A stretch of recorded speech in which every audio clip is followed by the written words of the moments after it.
Oi! Come here. There. Go work. Okay, dude, this game is wild. I need to throw her. I just need...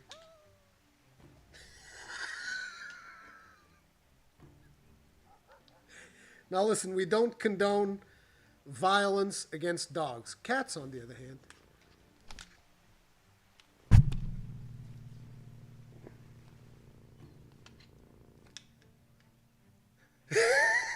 Oh, he's there, right there. He's fine. Where's the woman? Is she dead? Did I kill her?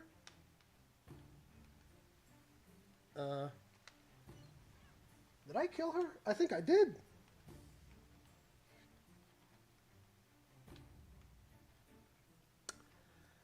I find it interesting that I wasn't able to kill the cat, but I was able to kill the villain. Oh no, here she is. What are you doing here? You trying to hide? You trying to hide? Come back here. Trying to hide, trying to get away from work. Equal rights and all that, and now you're telling me, oh, but I don't want to work. Get back in there and work. What the hell do you mean? Oh no, these are our resources. Your workers will now construct a new building. Can I grab the boat anchor? No.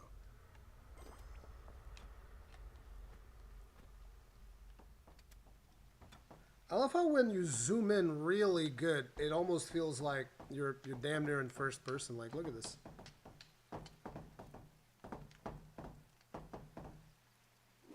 Great.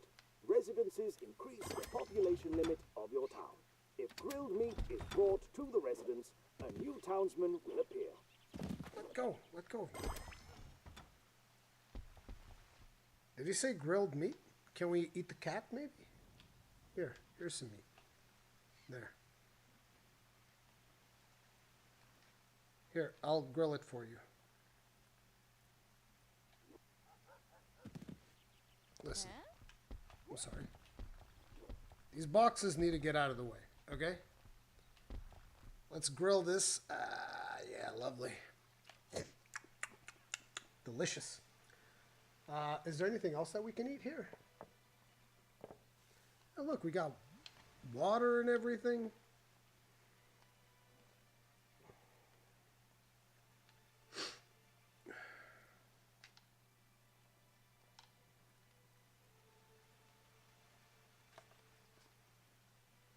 So what do we do now?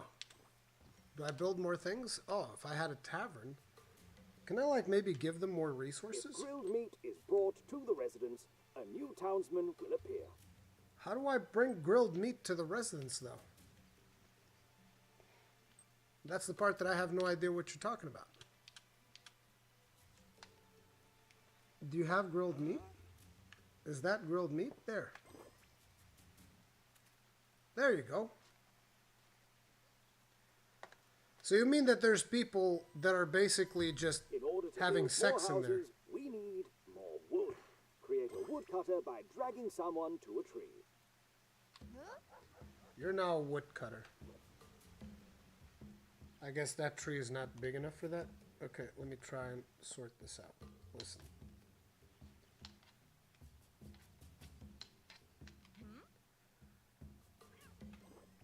You're now a woodcutter. Woodcutters need a place to store wood. Build a woodcutter's cabin. Okay. For some reason, whenever I zoom in and out, I always end up way lower. Build a woodcutter's cabin. So that would be... Aha. One of these. Oh, I can just do it like that, too. Nice. This is much more convenient. Actually, if we were to place it like there, that would be better. So let's do it here. Yeah. And now I can probably assign somebody to go build that, I would assume. So, hey, where's the dude? There was a dude here. Where'd he go? Did he die of old age? You, get to work. I think I bumped the microphone again. I'm sorry. Okay.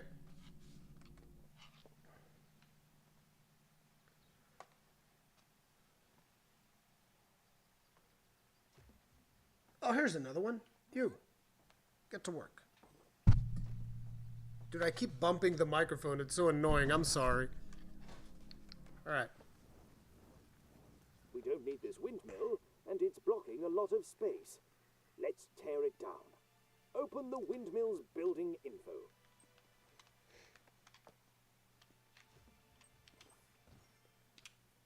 I forgot how to do that part. Wasn't it like...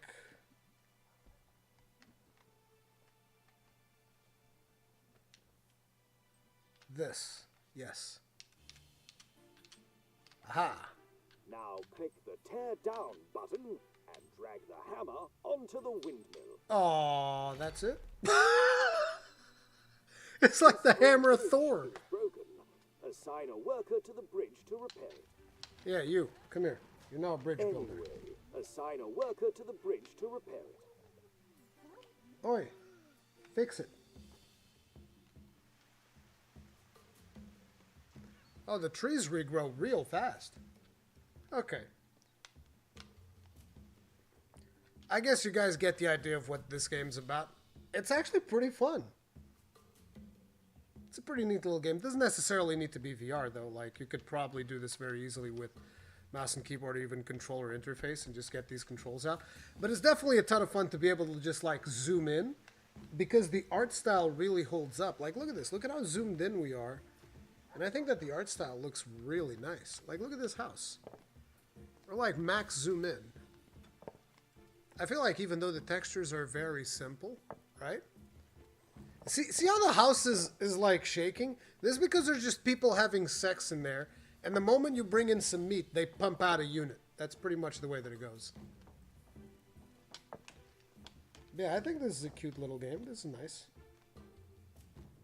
Even though I do find the controls in VR maybe a little bit awkward. But the ability to just be able to zoom in and just see your villagers, I think that's like the biggest thing. Like, say someone is really into this game, playing it in VR does kind of feel like like, look at how much we can zoom in here. Check out what this little dude is doing, and then just go like, hey, come here.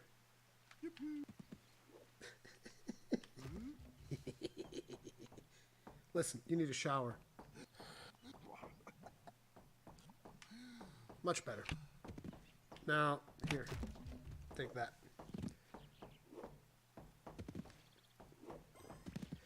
It's so interesting how with your god hands, like, everybody just gets Can be used again. bumped around. Quarry on the other side.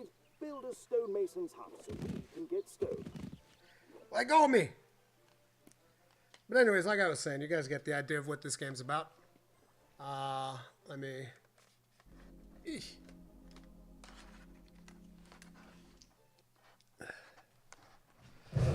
So this is basically The Sims, but you yeet people. Imagine a new black and white with VR. Yeah, dude. What did I walk into?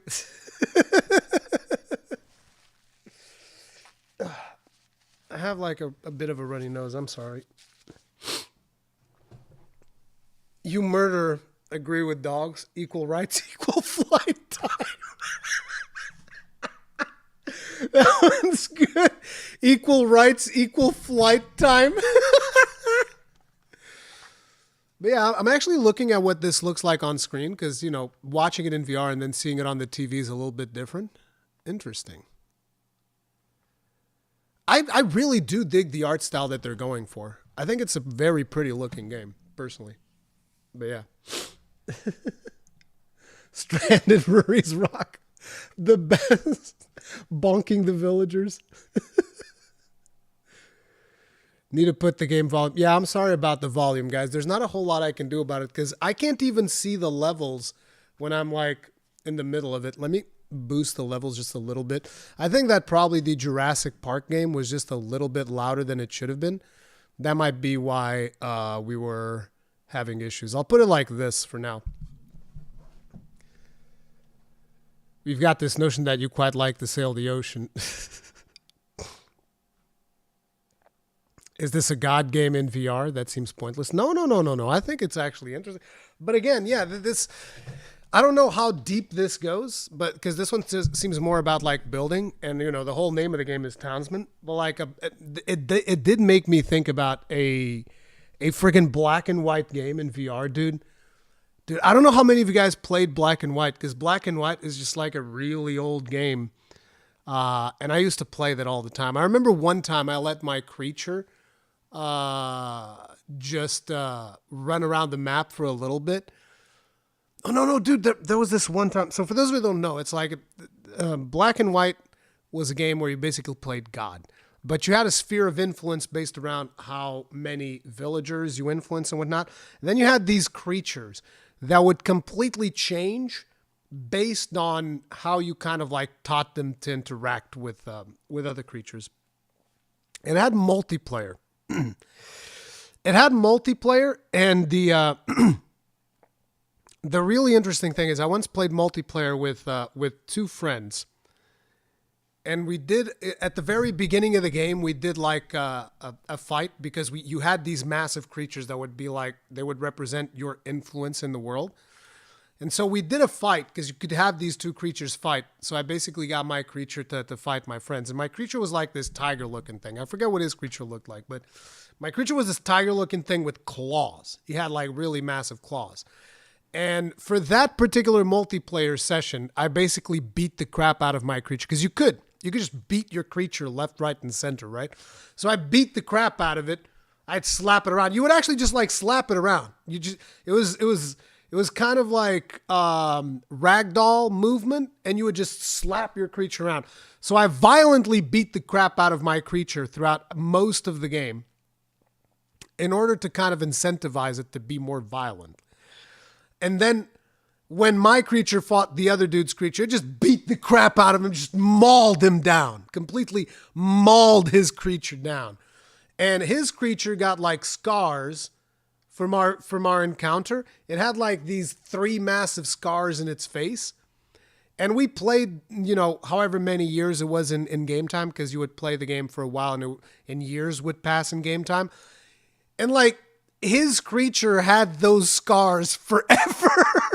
My friend's creature was like this scarred thing.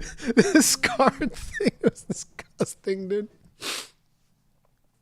Oh, man. I looked up the price for Oculus Quest 2, and it's cheaper than the PSVR. But are the stats as good as PSVR? That's what I don't know. Anyway, let's check out another one. Let's see, which one shall we check out next? This is a pretty fun game, though, Townsmen VR. So we did Thumper, Jurassic Park, and Townsmen VR. We have Horizon, Moss 2, and Star Wars. So I already checked out Star Wars. I know what that is like. And I checked out Horizon. I know what that is like, too. I know what the original Moss was like. I haven't played this one yet. So I think we'll check this one out now. Excuse me. Let's dive back in. Oh yeah, I forgot to check on something real quick before we do. I need to check Stream Elements because, again, okay, we're good. We're good. So I'm going to jump back in.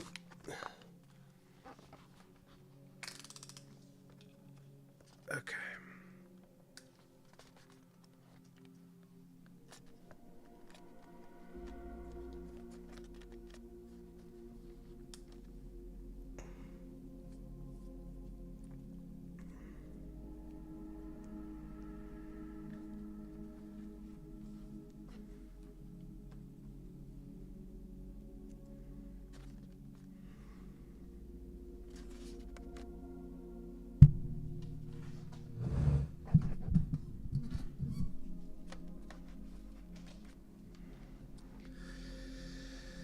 Moss, Book 2.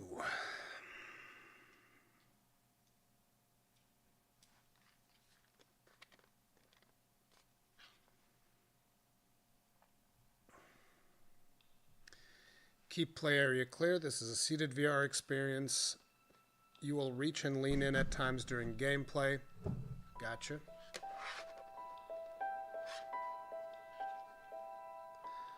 Press, menu, hold, recenter, aiming, jump, evade. Wait. Okay, jump, evade, attack, and it's both of the buttons? Grab both of the buttons, grab, and move. Okay.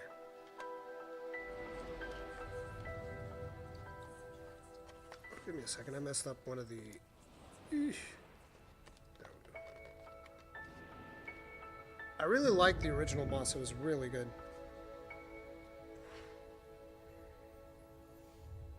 Give me a second. There's some smudge in here. I don't know if it's my glasses or if it's the... This is the thing about constantly pulling it. It's my glasses. I got smudge on my glasses. Give me a second. It completely takes... Oh my god!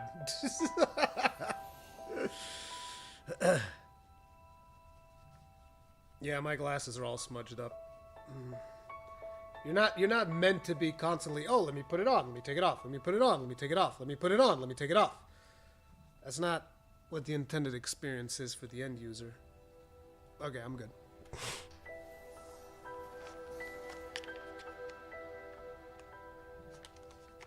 Waiting for the line, you dirty rat, you killed my brother.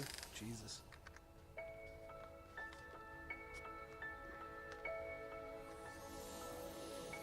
Okay, that looks much better. I was seeing a little bit of smudge and I was wondering, what the hell is that?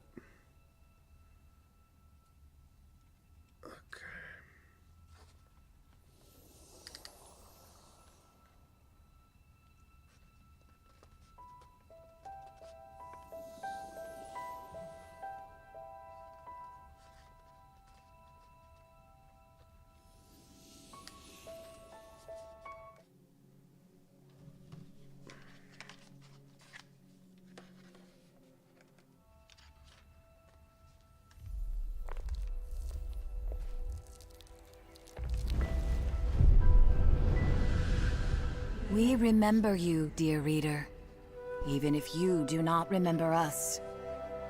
You see, this is no ordinary book. Within these pages lives a hero, one who could determine all our fates.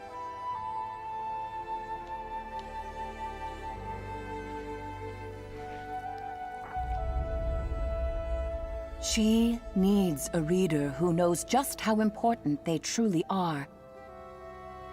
Shall we begin?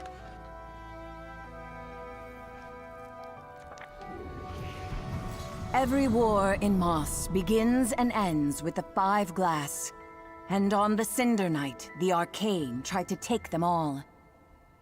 Sir Argus, commander of the Kingsguard, sacrificed everything that night to ensure the King's Glass was safe.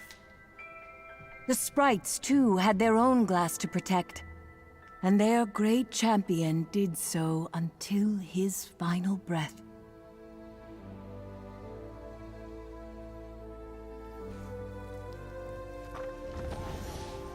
The story of his glass would resume much later when young Quill of the Clearing, out on one of her humble adventures, found what the sprite champion concealed in death. When she showed her Uncle Argus the green glass, everything changed. He understood well the gravity of her find, and rushed off to seek counsel with the sprites.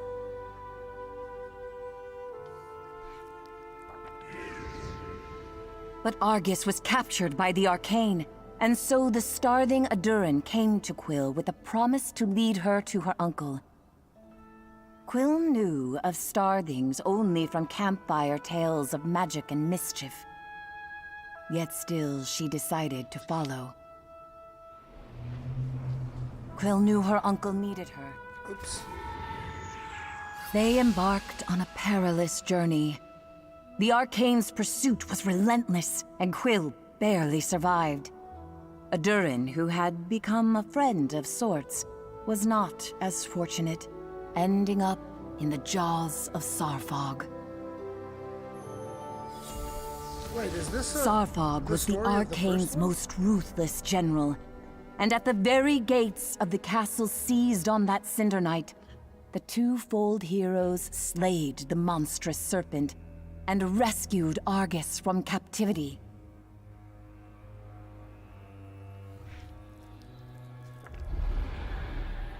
But the Arcane do not end with Sarfog. The one who leads them will not relent until the 5 glass are in their clutches. And that will unravel this world. Our fate rests with Quill. She needs a true partner by her side. And we hope that is you, dear reader. So let us begin at the castle, where Quill and her uncle must brave the arcane to retrieve the King's Glass, still hidden away after all these years. Or so they hope.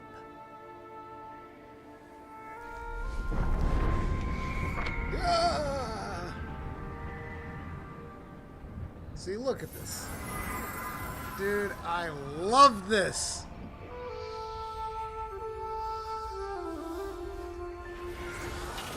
Oh! Ghostface? You're still here? Then you should have this. You can thank me later. Or maybe before. Who knows?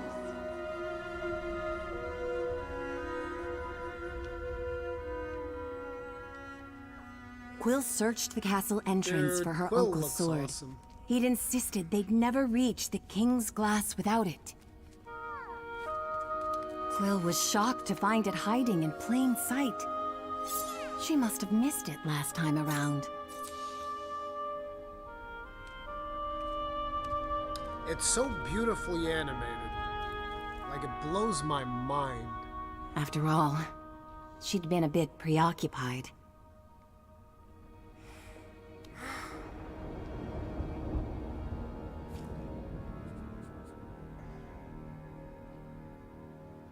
Hi. Together, we can accomplish anything, said Quill, looking up to her reader. I couldn't have defeated this monster without you.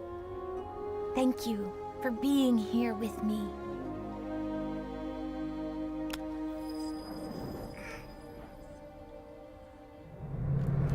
She'd left Uncle Argus alone for too long. He could be in grave danger. See, now we have direct control of Quill, and in my opinion, this is hands down. Like, when I first played the PlayStation VR, this to me is like, bro, look at this. You can draw the sword, and you can dodge. Look at this, you can dodge roll. And you can jump. I don't think I can grab Quill, right? I don't remember that. No, you can't just grab her. That'd be ridiculous. Okay. Dude, the animation on this is like next level.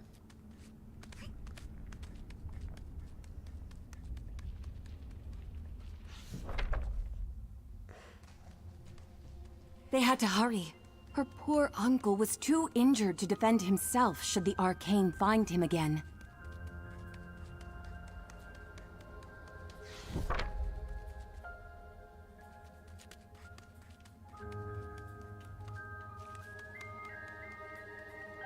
Look at these statues.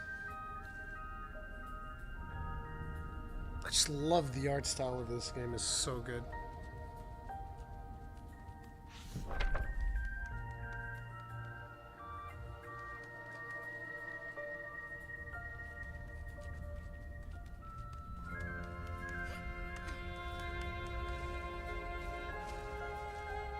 Oh, right. Oops.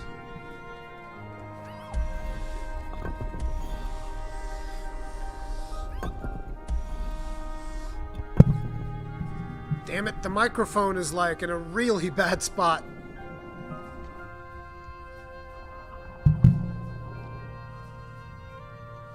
Wait, let me see if I can... whatever.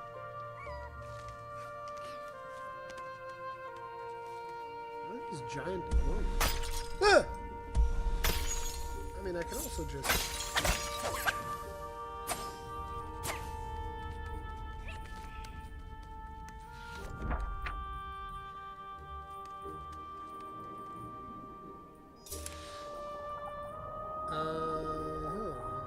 So we can climb up there.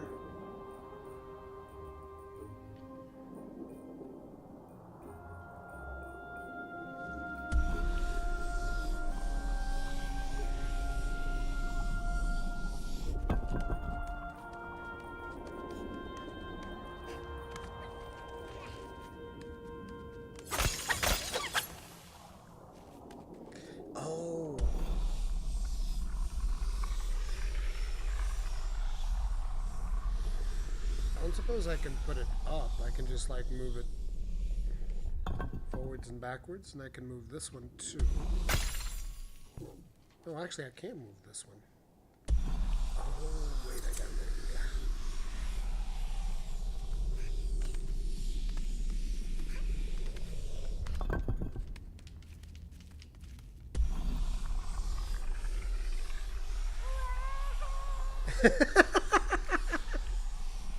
I mean, come on, that's cool.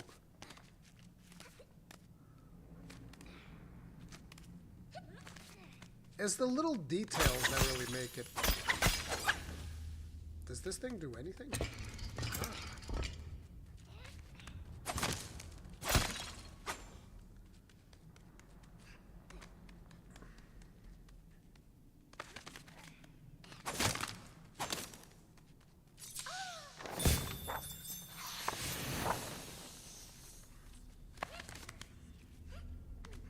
So ideally, we. Oh wait, maybe I can put that down in a place where it blocks the door. Maybe.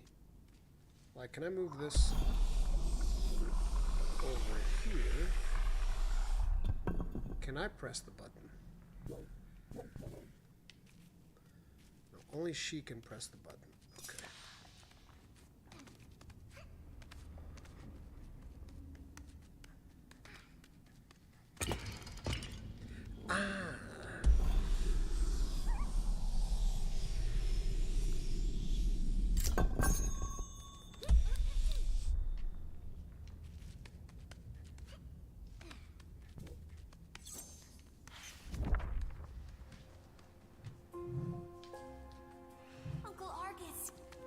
Quill was relieved to find him safe. You found my sword. You wouldn't believe where it was. You know, I never realized just how huge Zarpog was. Shh! Lower your voice, Quill. We're not safe. He could be anywhere. The King's glass hides beneath the throne. We must move quickly and quietly.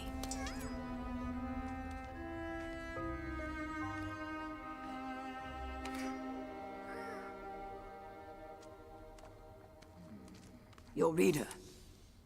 Are they still here? Yes, Uncle. They're right by my side. Us. We're twofold. We aren't afraid of the arcane. I see.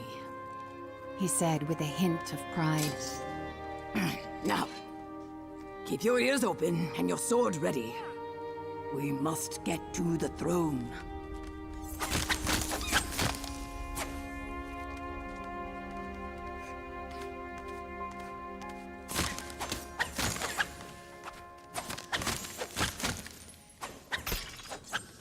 I'm so curious to see what this actually looks like on stream. Because I can't even begin to imagine it right now. I'm going to be watching the stream afterwards just to see what this looks like. Oh, do I have to open the door? Wait, I messed this up. Yeah, like this. Let's try not to touch the microphone. Impossible.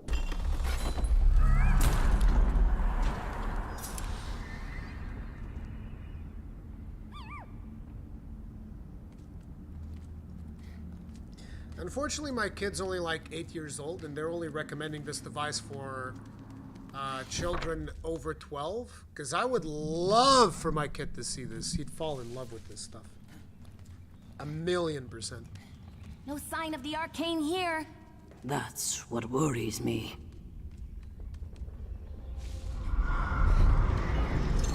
Uncle, look out! Oh! I can't see you, but I know you're up there, Reader. Please, she's in your hands now.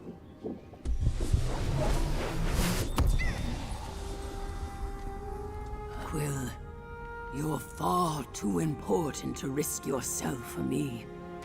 The greater good must always come before matters of the heart. Quill didn't understand. He was her family. He'd always come first. But she knew better than to argue. I can't move that.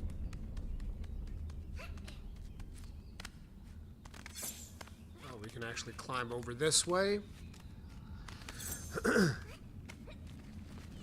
Break all the pots!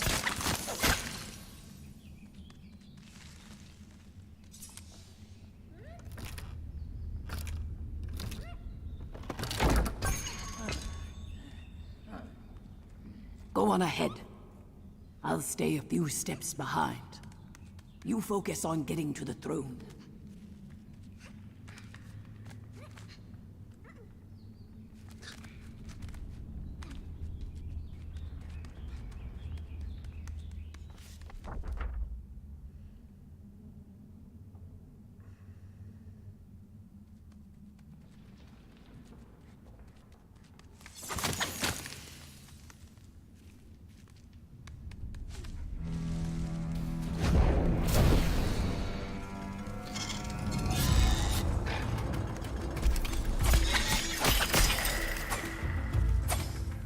You can basically grab them as well, and I think that messes with them. Like, see?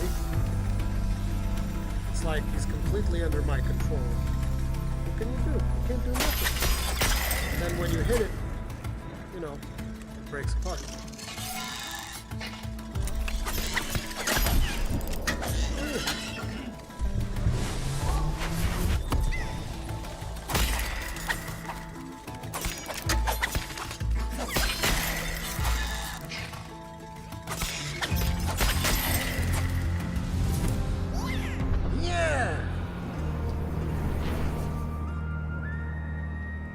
Don't do fist bump at the end, should do a fist bump like we did earlier.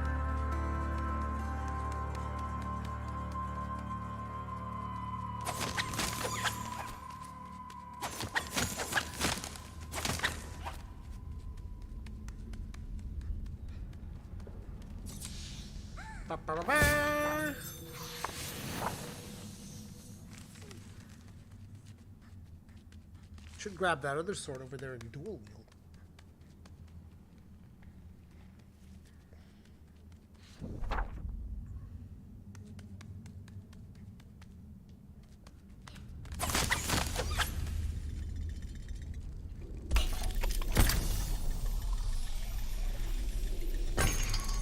Thank you for your service.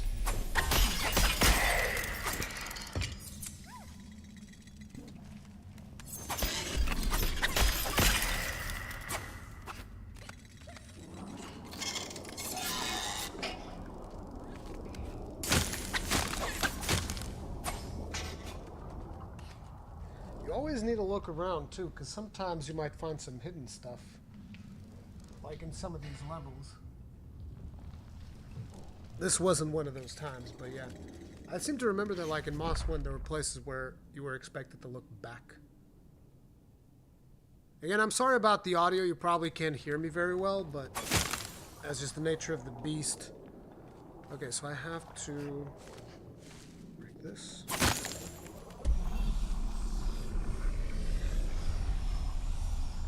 I'm gonna have to somehow get rid of this thing, so that I can then drag the thing over there, most likely, I would imagine. Because this opens the door. Wait, I need to move this afterwards. Because you can already climb up there. Yep.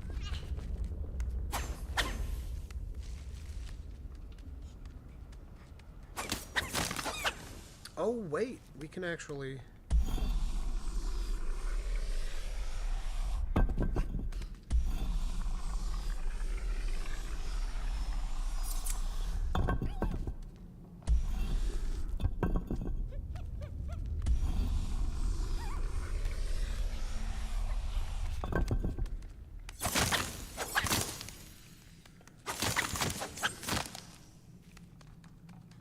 There's a door here.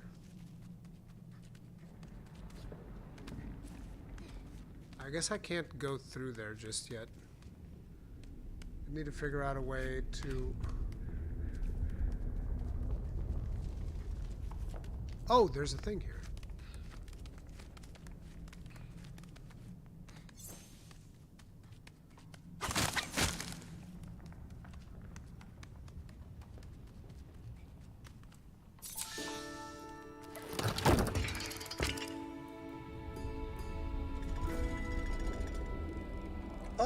I can have him do it.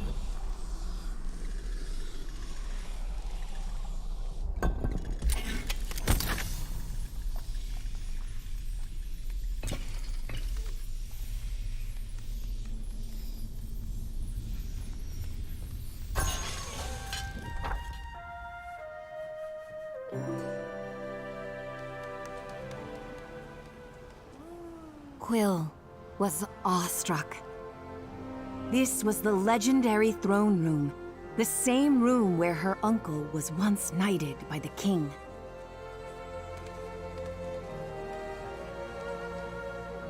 How the hell am I supposed to get you up there to pick that thing up? That's probably like a drawbridge of some kind.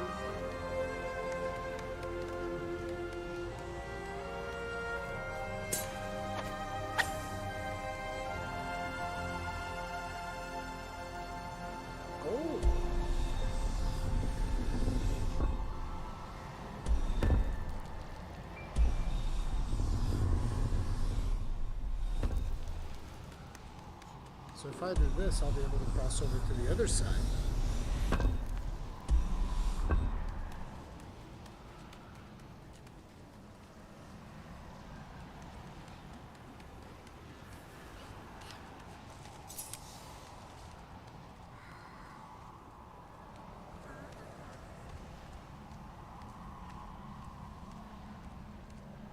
That thing's a revolving thing. All clear. She called back to her uncle. I've waited years for this moment. By all that's good in this world, I hope it's still locked.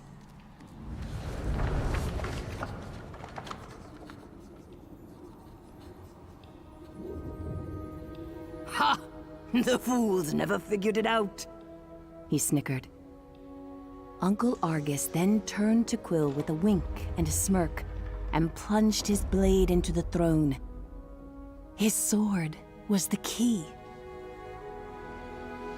But the triumph soon faded as they descended into the eerie quietude of the secret chamber. Please be safe.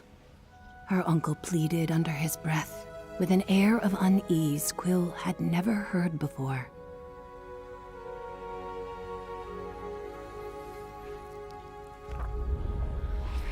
A voice barked back. I'd retreat if I were you. Dark magic afoot here.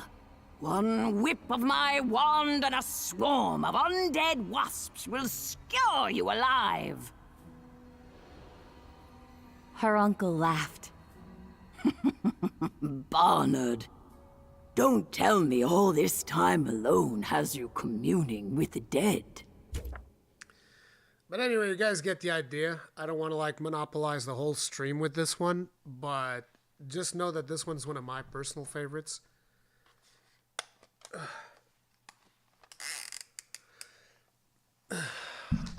I really, really like Moss.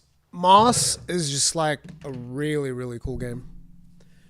I don't know how that looked on stream, but yeah, dude, that game is friggin' amazing. I love it.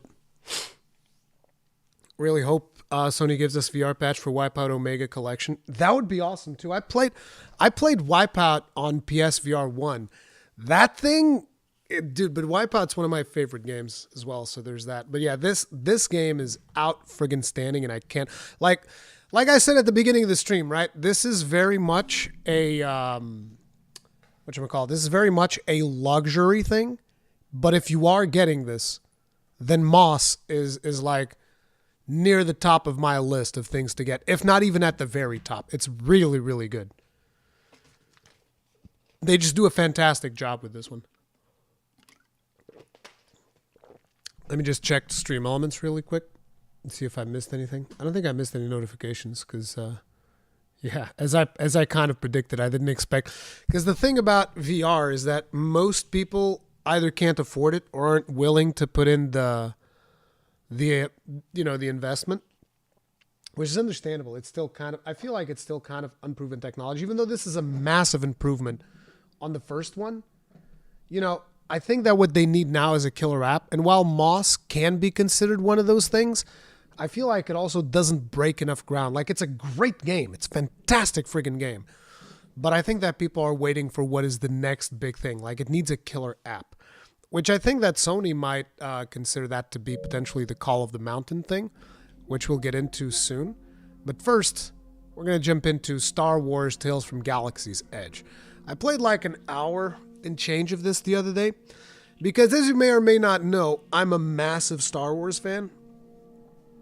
I love Star Wars. Unfortunately, Disney doesn't feel the same way. It's a damn shame that Disney doesn't feel like I do about Star Wars. Disney looks at Star Wars and goes like, okay, how can we make Star Wars fans' lives miserable today? It kind of feels like the way that they handle that IP. Let me clean up my glasses because they're a little bit smudged. It's mostly because you know how, having the plastic thing against my nose, and I've actually been trying to moisturize my face a little bit because my skin's been so dry that it actually cracks up. Like, you see this?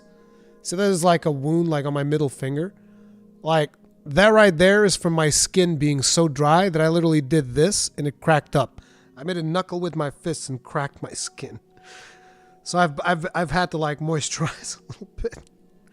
And because of that, when the thing touches the middle part, the little middle rubbery part, that gets transferred onto the glasses, which is annoying. I think switchbacks will be the system seller. I don't know what switchback is even. You said switchback. I don't know what that is. I need to look that up at some point. Let me also just clean up the lens a little bit, just to make sure that everything's good. Yeah, these are a little bit smudged up too. But that's the thing, right? If you're playing this, you're not going to be doing it like what I'm doing here, which is constantly putting the helmet on, removing the helmet, making sure the stream is running fine. And I think that, for regular play, this is so much more comfortable than the original that I can actually see myself playing quite a bit more of VR. Whereas with the VR, with the original one, I very quickly became aware that, like, look, the setup in this is such a headache that I don't know if I want to go through it all the time. Okay. Put this back on. We're going to jump into Star Wars.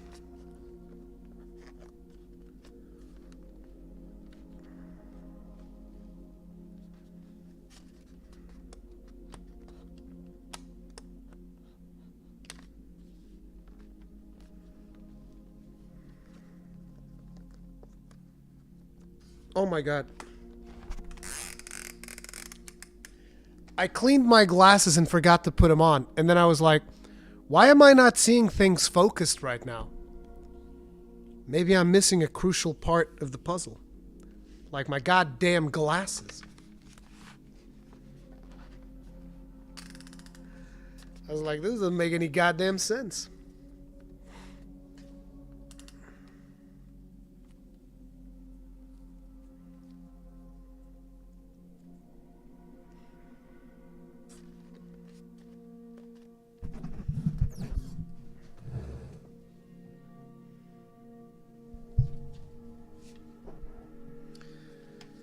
Okay, it's time to go into Star Wars. Oh, do I need to set up the whole play area again? Okay, give me a second.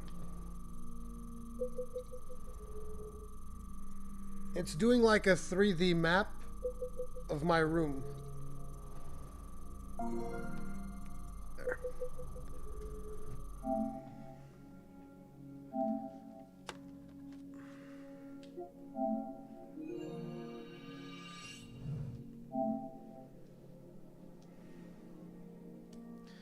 Alright, Tales from Galaxy's Edge. Enhanced Edition. So I'm assuming that this already came out for other VR devices, and this is just the improved version for PSVR.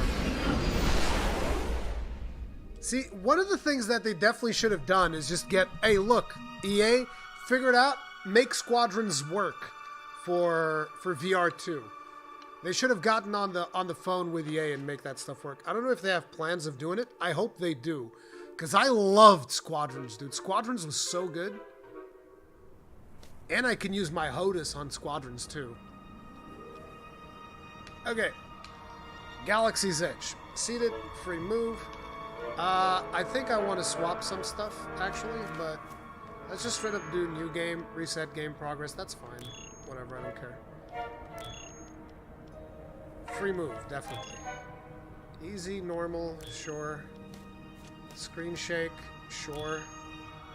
Body position. I'm hoping that this kept my... It seems like it kept my stuff... Ooh! I have a blaster here. Oh, it even has my blasters from previously. Nice. But we're not going to have blasters at the very beginning, which kind of sucks, but whatever.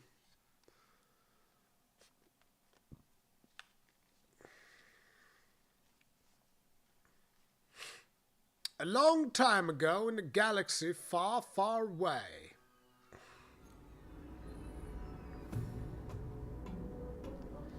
Bum, bum, bum, bum, bum. So I want to call out something about this game that I hope that all games do. So you guys remember, if you go earlier in the stream when we did Jurassic World or whatever it was, you guys remember how when I was turning around, it would be these very sharp things, right? Like this. Because like I'm turning the camera. Look at how Star Wars Tales from Galaxy's Edge does it. This is how everybody needs to do it. Because instead of it doing just like a hard thing, it like kind of smooths into it. Because then it becomes a good experience for both you guys that are watching, for anyone that happens to be watching, and the person playing. Because like I can do this all day and I won't get sick. And it's not as jarring as doing like, right? I don't think this is nearly as jarring because it maintains the image. And I think this is one of the really cool things that they did with this game. This to me was like one of... I know that it's a super simple thing, but it's one of the best features that this game has, in my opinion. Anyway, I'm gonna grab this thing. Ow! Bumped it.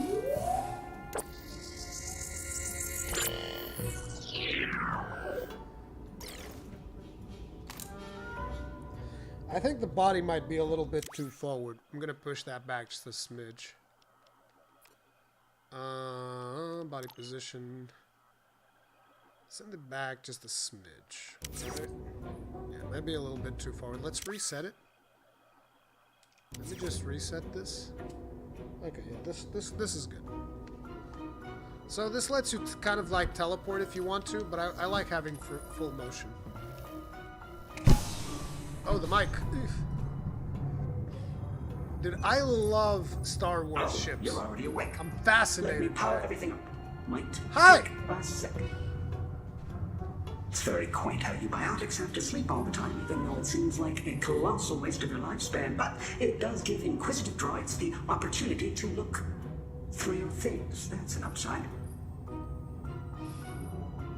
Droppings into synchronous orbit. Now.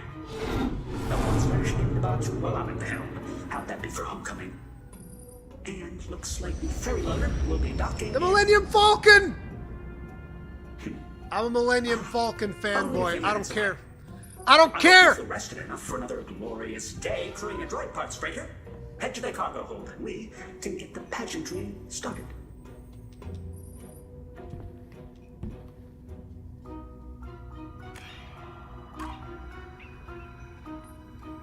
How do I open the door?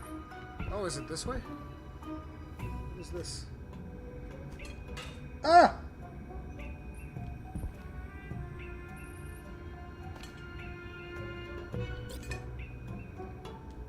I wasn't even aware you could pick that up. I didn't pick that up the first time around. Oh, what's this? Oh, you can actually drag these onto your pouch? Crap, I didn't know that the first time I played it. Can I drag this one too? Oh, damn.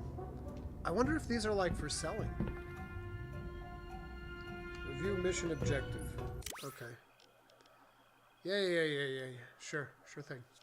Okay, dude. Got it. Okay, let me go. Open up.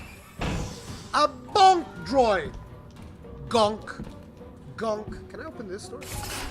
Ooh, the first time that I came in here, I didn't know I could do this. Okay, let me grab my tool. Is my tool here? I don't have my tools yet. Whoa. I don't have my tools yet. I need to get my tools.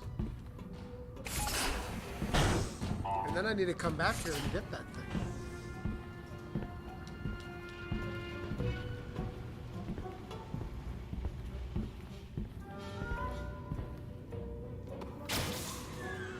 That wasn't me. Few jumps through hyperspace and everything's gone to the rusty beyond. Coupler must be out again. Feels like this is a job for your handy all-kit tool. Yeah, I have it. Today, but I'm bringing it over here, though. The best body in the galaxy's ever seen.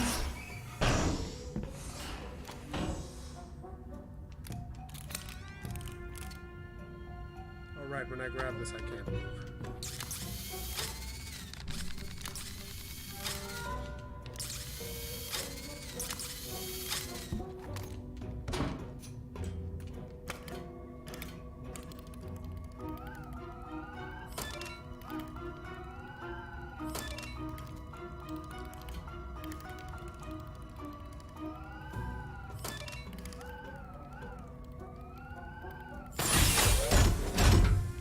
Ooh, a defense droid.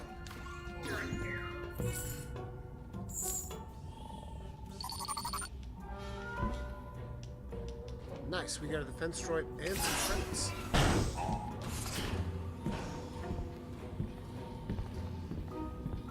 Oh, there's a door. There's a lot of doors here that I didn't open last time. Now I'm so curious. Check out all. Oh, okay. Fair enough.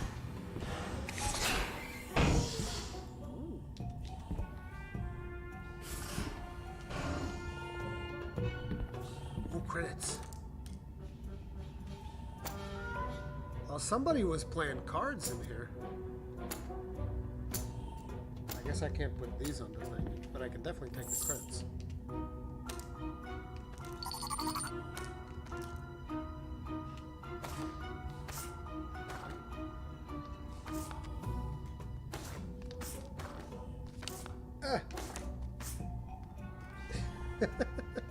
See, this is what I'm talking about. You want to be able to, like, interact with things. Even if it doesn't make any sense to. Can I put this down?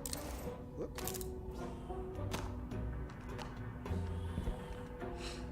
Alright, let's move out of here. Let's actually go fix the thing that we're supposed to be fixing.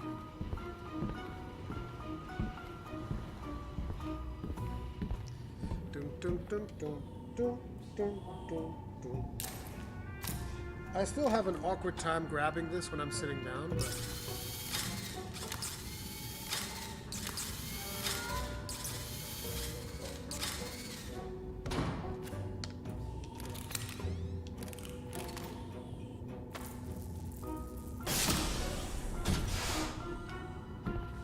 I fixed it!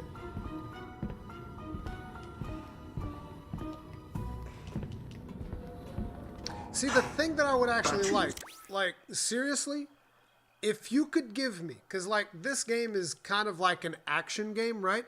If you could give me an RPG. Okay, listen to me, guys. I'm giving you gold here. Gold! If you could give me an RPG where I have my own ship, because right now, like, we're on a ship, but this is not my ship. This is, like, just some rando ship that we happen to be in. And we just kind of like, we're a mechanic or something. We're a glorified mechanic, basically, right? And it's like, if you could give me an RPG in this universe where I would have a ship, wouldn't have to be the Millennium Falcon, could be the Millennium Falcon, but give me like my own Millennium Falcon. Like, imagine, what's it called? Star Wars, The Old Republic, the MMO? Imagine that, but in VR. Bro, you give me that experience? Forget about it. You know what I'm saying? It's like, forget about it. Give me the smuggler's experience of Star Wars The Old Republic, and I'd be set, bro. I know some people prefer places like Coruscant. Because, like, I just love this. Look at, they nailed the environments on this thing. I love it. But that's because I'm a Star Wars fanboy. What can I say? Like, this to me is almost like a dream come true, no joke. And I understand it's not going to be the same for everyone, but like, this to me is one of their most impressive things. You throw these in the air and they basically defend you, in case there's like a confrontation or anything. wow, can I pick? No, I don't think I can pick that up. Oh, dude, they have like a C-3PO exoskeleton here. They have like C-3PO parts. And a droid head. Yeah, they nailed the aesthetic on this, though.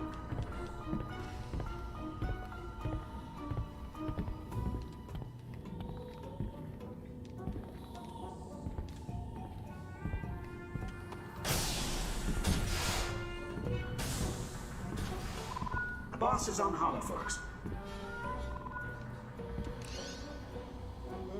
Welcome home, briefly. Only enough time to get your cargo unloaded, and then it's off to pick up more parts for the droid depot. You're due in the bit system in the 32 standard hours. How's everything going? Well, I know you got a good deal on this barge, Moobo, but it's falling apart. Maybe our next ship can be something more nimble. Like an X-Wing? We're not getting an X-Wing, Jax. Give me one good reason. I built you to pilot the freighter. Give me two good reasons. Oh, that means the loader just launched. Back to work. The next container is ready. Coordinates are coming your way.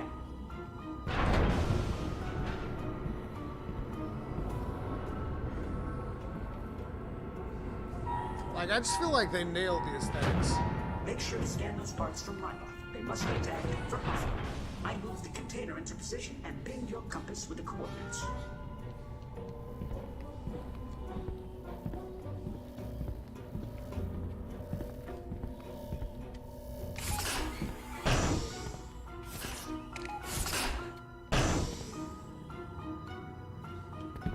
I know you wanted to get off Batu and see the galaxy, but did you ever think it would be as glamorous as doing things like scanning parts containers?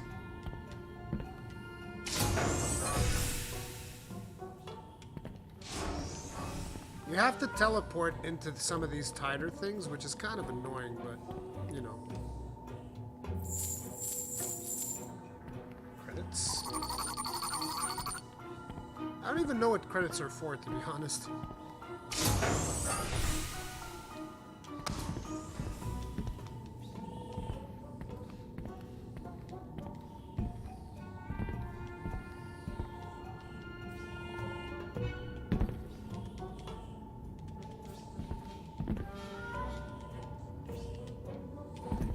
I find it weird that you have to like do this half teleport, half Remember regular. when we were on Trandoshan and stopped at that diner? Well, I interfaced with the security droid, and they told me they allow droids into the system. That General Organa herself sometimes travels with a protocol droid. Can you imagine? That could be me one day. I prefer to pilot for them, but I'd hold that woman's cape. Or whatever General's will.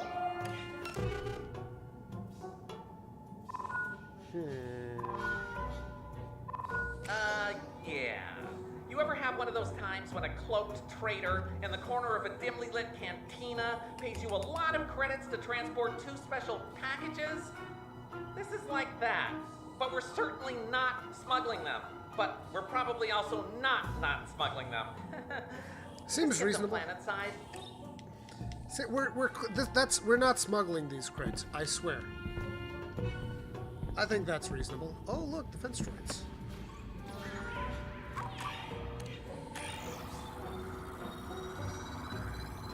You can only have 3 of them, so I should already Remote have all droids. the ones that Be I careful. Those can be nasty. Yep, we have 3, so we're good. Then there's another box that we gotta scan, like, here.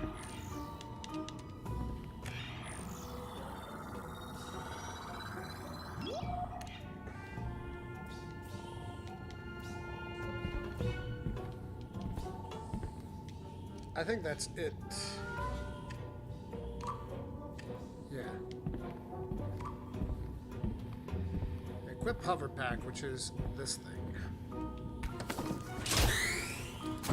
Now we can hover. Although the hover thing is kind of weird, because like it doesn't last very long, it's mostly to allow you to teleport to higher distances. So like, see how we can't teleport up there? You need the hover pack in order to do this, and then you can teleport. And then you can hover back again and teleport here. And then you hover back again, Here, I was actually stuck down there for a little bit because I didn't get it.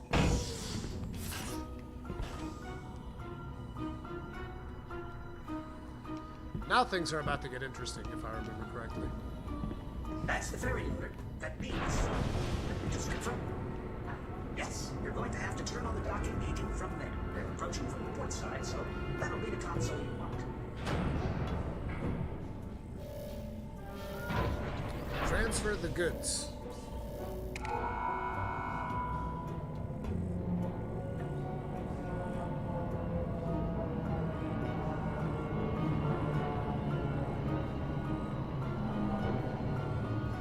They're connected. Go ahead and uncouple the first hold. One down and... Huh. Sensors say there's another...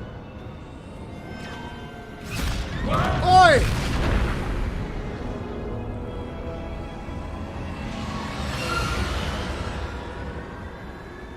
That's Hold not on. very nice. I'm gonna try to get us out. They're attached.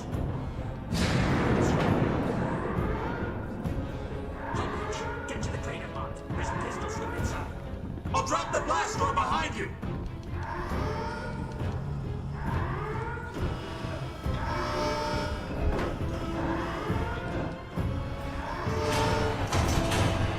Sorry, that door doesn't understand the urgency of the situation.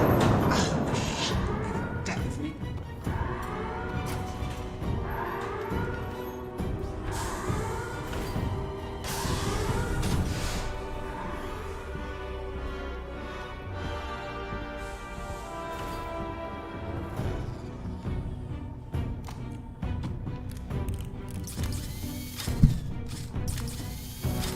Sorry, I banged the microphone again.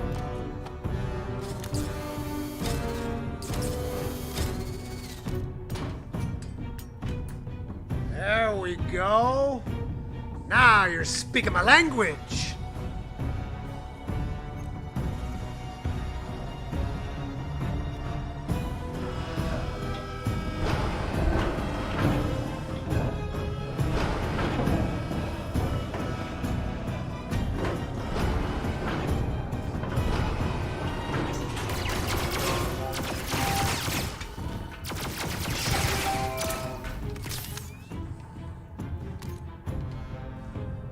Did I actually get hit? No, I'm good.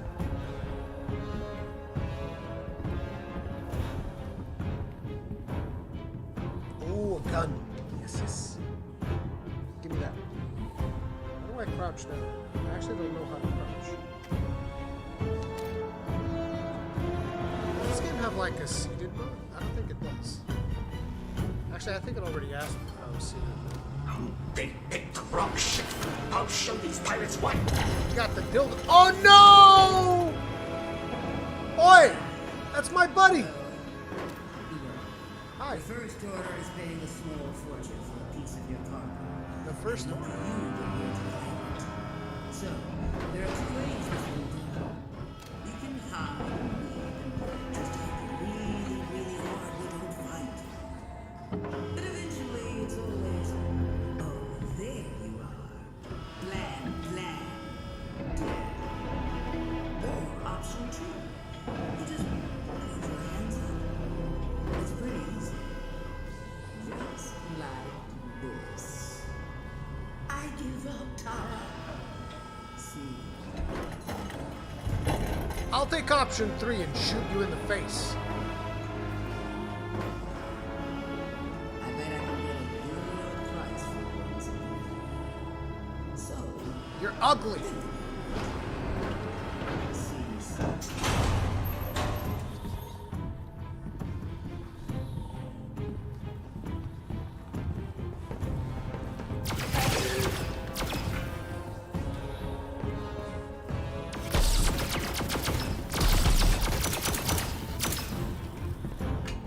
Whoops.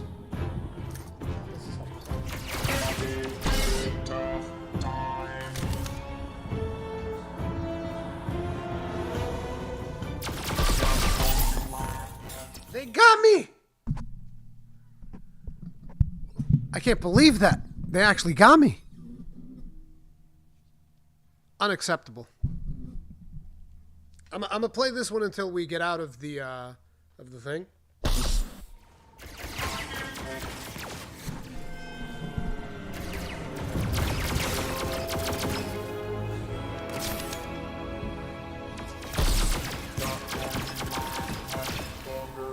Yeah.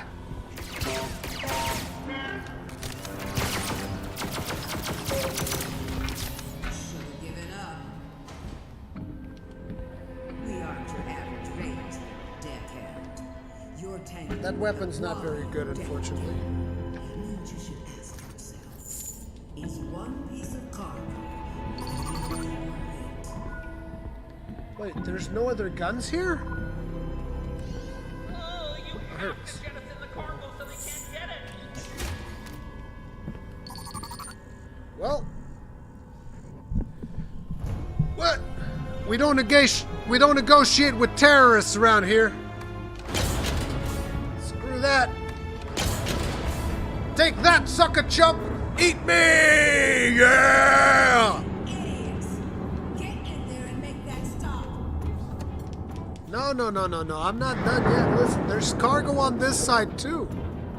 Bump it out, baby. Get it out, come on. Oi! Ah!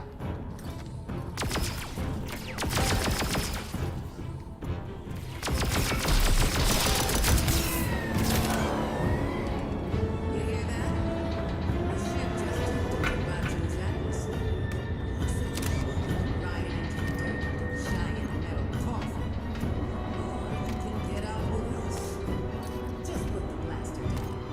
And I'm gonna put the blaster down your throat.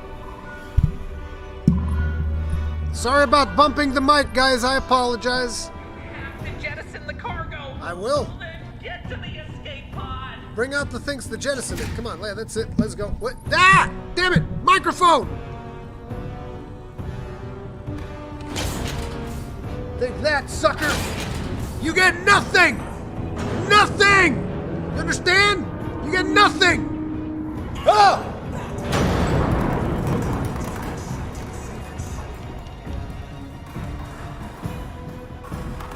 You gotta get the hell out of here, baby. Am I? unless I personally kill you first. Come get some! Let's do that.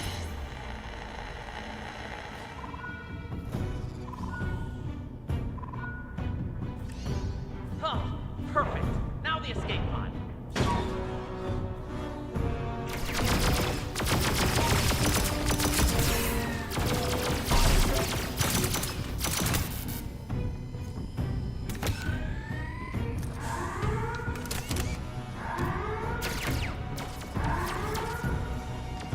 Pick it up! Oh, that one's busted anyway.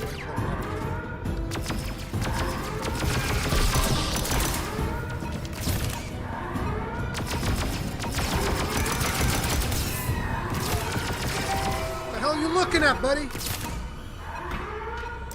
Did I drop it? Where's my gun?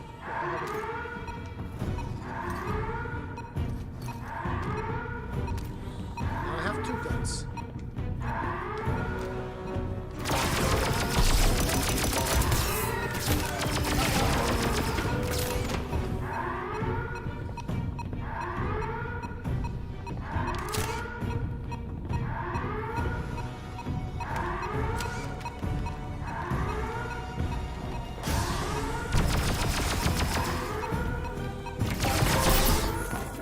God damn it. The microphone is throwing me off so bad. I don't even know where it is anymore. Where's the mic? Jesus Christ. What have I done to you? Sorry, Mike. Listen, it is what it is, guys. It is what it is. It's like I'm scared of bumping the microphone when I'm aiming the guns. Luckily, if you happen to use this, you won't be using a microphone.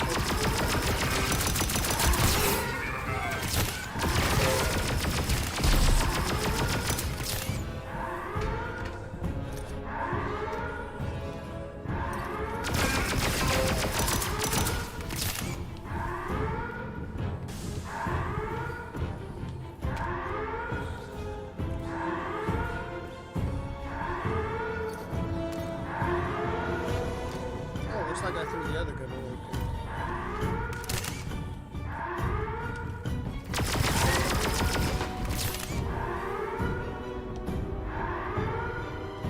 That's what you get, sucker.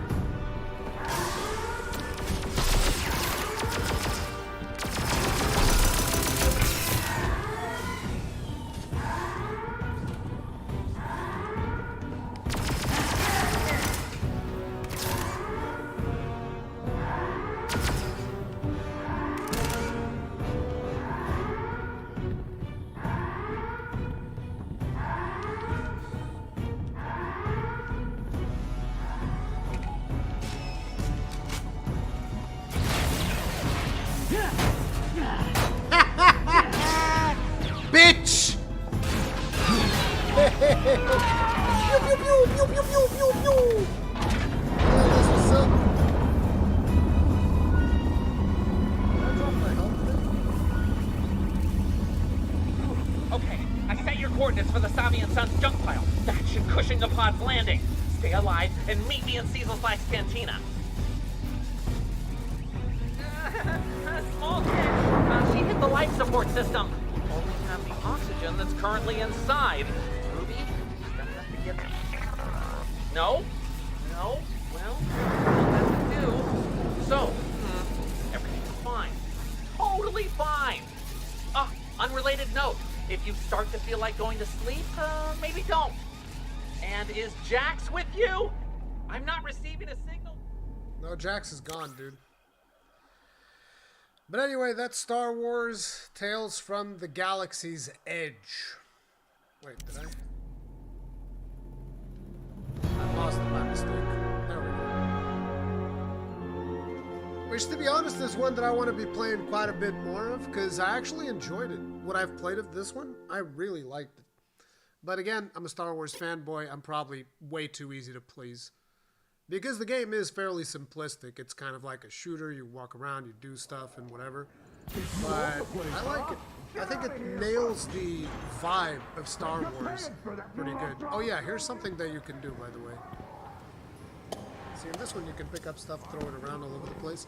Even to the point where there's like a piano in here. Let's check this out.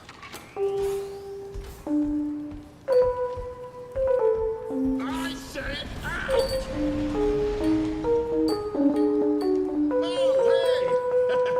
Welcome in. If you're thirsty, you're in the right place.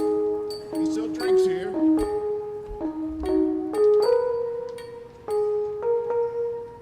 You smell like Savi's junk pile, kid. You all right? Poopo was worried about you. And your payload. But you know, mostly you. Not just the payload. Stick around. He should be right. Oh, by the spires, you made it! And all in one piece! Look at this dude. Hey, give... Anyway, you guys get the idea. But yeah, this one, pretty fun.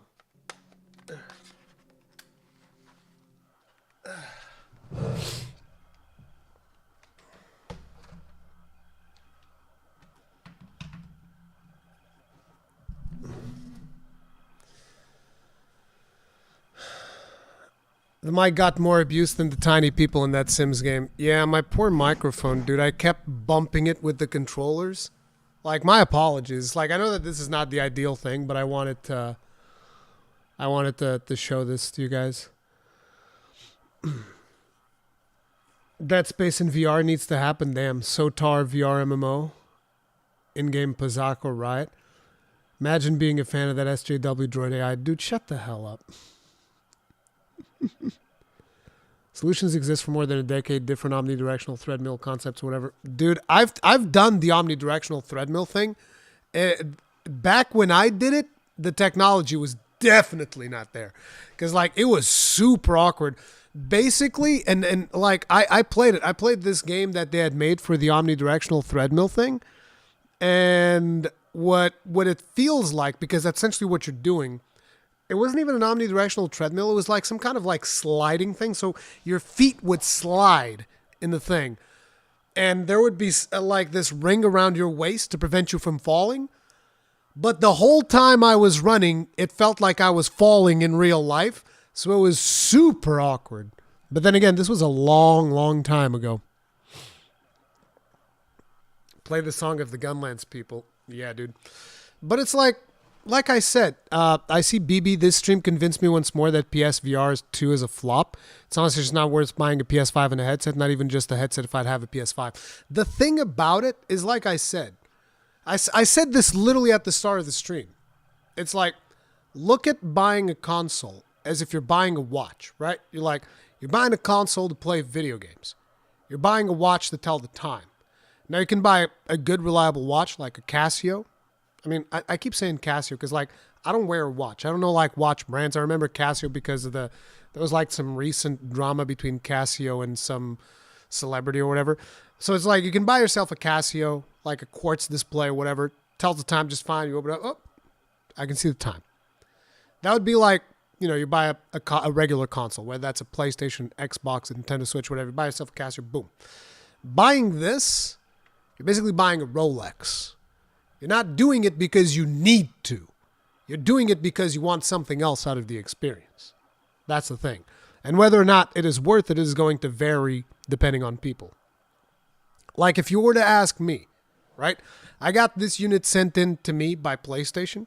If you were to ask me, Rurikhan, now that you know what you know, would you buy it? Probably not. It's like, hey, it is what it is. I probably wouldn't. I wasn't going to buy it to begin with. I bought the first one. The original PlayStation VR, instantly bought it. Day of release, went to the store, boom, picked it up, boom, done. Because I was super excited about technology. But the technology is not as novel anymore. This is just like a super polished version of the first one that takes care of a lot of the problems that it had. Like the amount of setup that you have to do, all of these annoying things that you had to do. It's a really good VR experience, for sure. And it's easy to set up, way easier than it used to be. But the same way that I wouldn't buy a Rolex, I highly doubt that I would buy this. It's just the way that I look at it, It is what it is. Now, obviously, given the opportunity to review it, I'm going to take it. I'll review it, and I'll talk about it. And I will have the hardware for when the next game that they're working on comes out. Check out the games that come out for it. I'll be super curious. But, at the end of the day, like I said, it is a luxury thing. So you can't really look at it as like, oh, it's a bad thing. I don't think it's bad. I think the hardware is actually pretty friggin' impressive. The way that they were able to do it, where it's just one USB-C cable, I think that is impressive. Because the last one that I worked with was the regular one with like 3 HDMI cables and all of these other things and a power unit attached to it and all of this other stuff. Okay. Now there's one more. No, actually, there's two more, but I'm not gonna keep blocking you guys. I know a lot of people want to see Horizon Call of the Mountain, so I'm gonna jump into that one. Actually, let me just check. I always forget I need to check stream elements in between. Okay, we're good. By the way, team, if you're enjoying this stream, do remember you can hit the like button. I know that this is not a usual stream for me on the channel, but I wanted to take some time to showcase all of these things. So we're gonna jump into Call of the Mountain here.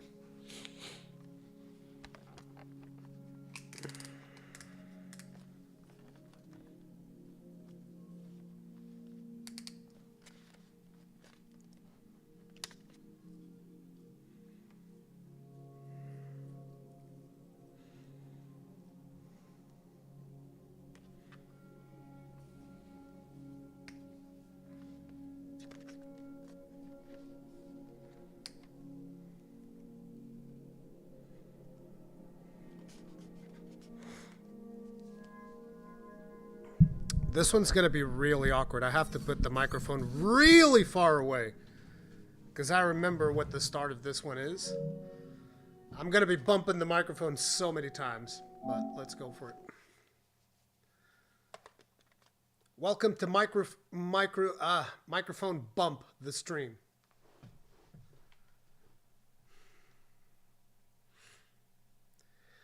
Okay, so this one actually uses some very interesting technology, which is, wait, let me see. I need to go further back. This one actually uses some very interesting technology where it tracks your eyes. It tracks what you are looking at, and you can use that to navigate menus. See, like right now, I'm not doing anything with the controllers. Like I'm even gonna take my hands away. You can, I mean, here I'll put them down for a little bit. See, my hands are here, and this is not you moving your head to select. This is literally what are your eyes looking at. So my eye looks over here, my eye looks over there. See how there's a cursor? So it's actually tracking where my eyes are at. I mean, I'm sure that there's probably other headsets that do this now, but I thought that was kind of neat. So we're going to look over here, turn on gaze tracking. We're going to look at seated. You can recalibrate your head position anytime in the game. Let me check the comfort settings because I think I had it to snap, rotate, climbing, snap, rotate, angle. Oh, you can set the angle, rotation speed, medium. Interesting. I haven't messed around with this too much. Let's go snap, rotate, climbing, movement. Wait, can I just like, is there a preset?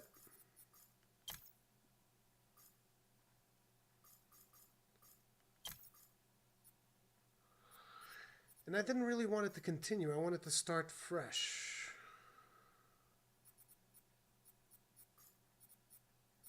Well, we'll keep this as is for now.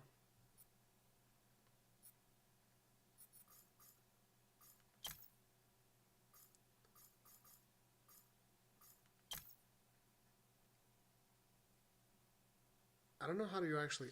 Wait. Aha! Horizon! Call of the Mountain. Press any button to continue. Okay, here we go, new game.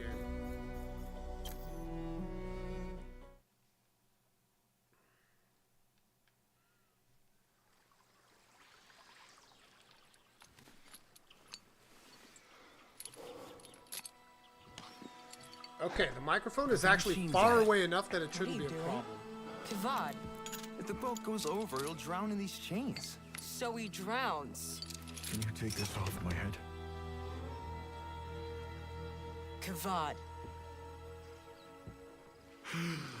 Hi! Can't walk in the light if you can't see in the light, right? We should have staked him out and left him for the Glint Hawks. Damn Shadow Karja. Damn, racist. Several years in the military and she still believes in justice. Will you sit your patronizing ass down and paddle? If he runs... Where to? The only place he can go is Dawn's Grasp, and that's where we're taking him. Dawn's Grasp? Who are you two? Is this a prisoner exchange? Keep your voice down. There are machines out here.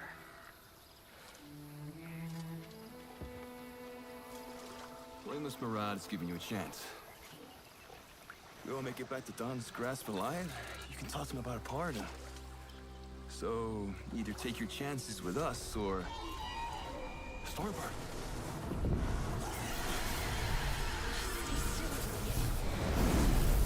He hasn't come this far to get struck by lightning.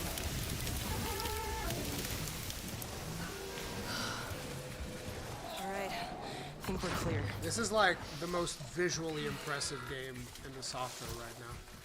Wait, can I turn off this vignette effect though? I don't think I need it. Let me see. Because the vignette is a little bit overpowering right now.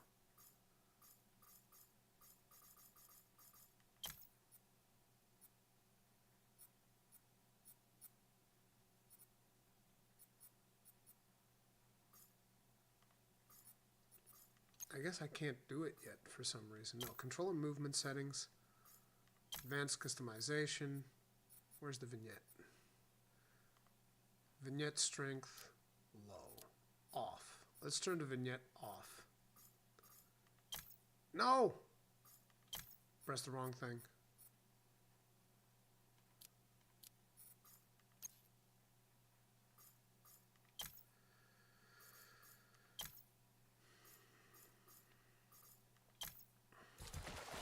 So Sun King Avad is willing to pardon me, A notorious enemy soldier. What does he want in return? Hey, I asked you a question. Salt Valley's been filling with machines. The sun brought us Edom and Shadow to find out why. Me? You and Mirage have lost your minds. Hey, you can't blame Mirage. Look at that tall neck. You see, I thought tall necks were much bigger than this. It doesn't look as big in VR. It's headed towards us. Like, it's still pretty big, don't get me wrong. But I thought they'd be even bigger. Could be an optical illusion.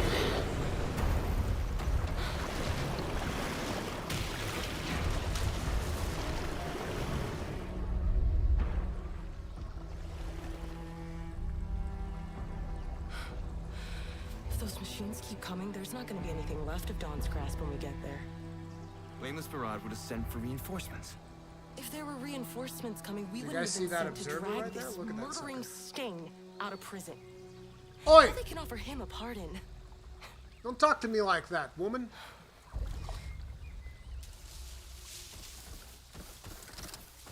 Look at that watcher. Watcher. Need my bow. Not a chance. I can help you. Everyone says Reyes is a good shot. Yeah, and he'll put arrows through both of us. You're switching with me. What? Just get up front and paddle. If there are watchers, there's gonna be something worse out there too. And you better hope we can deal with it. Toxic.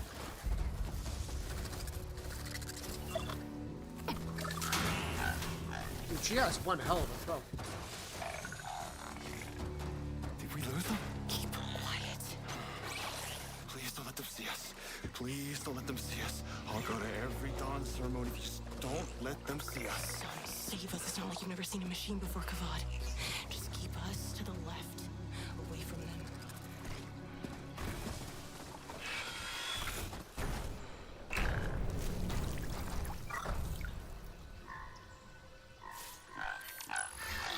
Hi! No. Wasn't me! I didn't do nothing! Look at her draw those! Jesus Christ! It's like friggin' Legolas over here! The eyeball! The eyeball! There you go. See, I told you. The eyeball. It's all in the eyeball. Don't look at me like that! I was rooting for you. Are those watchers still following us? Let's get to the key side before we find out. Sun shines upon the worthy. Sun shines upon the worthy. Oh, the sun shines upon. We did it! Yay! Good job, team. I think I really Oh! What was that? Stop rocking the boat. This is not funny, dude. It's a snap maw. Uh-oh. Look at how big he is. There's more of them. Give me my bow. That's a big boy. We're not gonna make it. Give me my bow. I'm not dying for a shadow card. Ugh.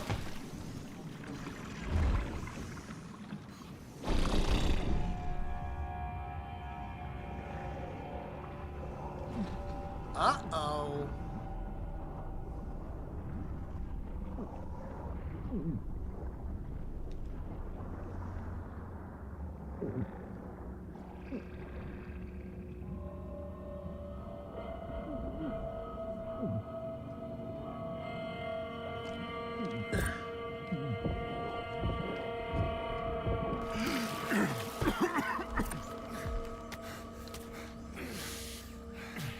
Give me your hand.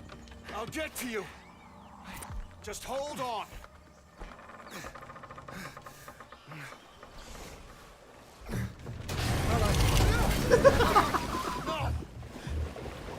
Oh no! Get me next. Gotta get off this dock. Well, hey, I tried, my man. I tried. I'm sorry.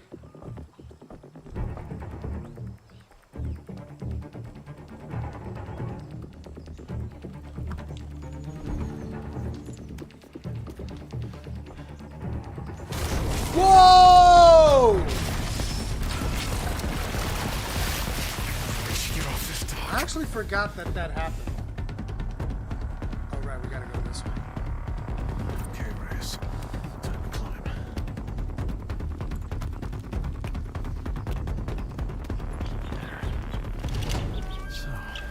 This Mirage had me released from prison. But why? I'd better head to Don's Grasp, find Mirage. See what he wants in return for a pardon.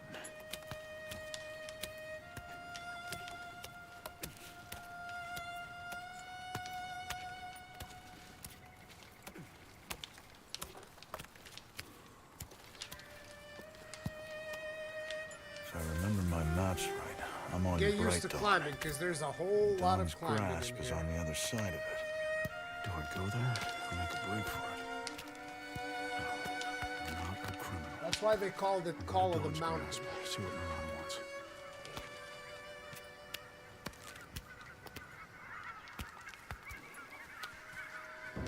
Whoops. Shadow Parcha! You can run, but I will find you! I wasn't running. I'm not trying to run. I'm... Hey! Oh, look. So, the other soldier from the boat is alive. And she thinks I'm trying to escape.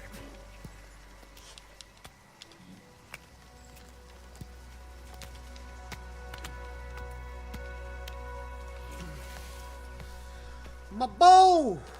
How convenient. Bow. Looks like someone's target practice got interrupted. Finally, some good luck. Reach over right shoulder, R2 to grab arrow. Oh, I'm bumping the things, wait. Wait, is it gonna... Okay, it's gonna ask me to shoot one arrow. Just hold steady. Because, like, I need to move away from this barrel. It's preventing me from aiming properly. Oh, I have to hit it from here? Okay, we'll do the gangster draw. Just a bit rusty.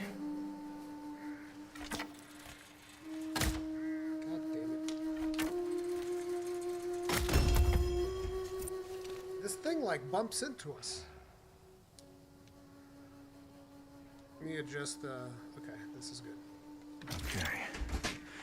If this valley is filled with machines, at least now I can fight back. Will Mirage really offer me a pardon if I get Don's Oh, Grasp? what is that? They're not gonna forgive the shadow of Edaman just like that. There must be a catch.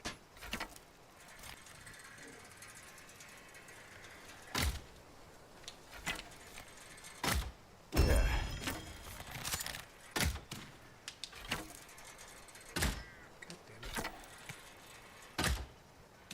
Okay, that doesn't actually appear to do anything. That hit. Alright. I guess we climb over here and then cross over to that side.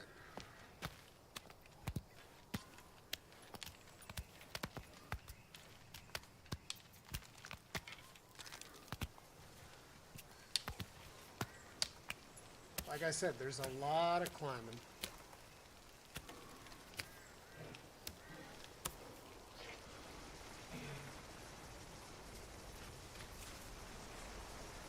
That grip strength, though. I was listening to something.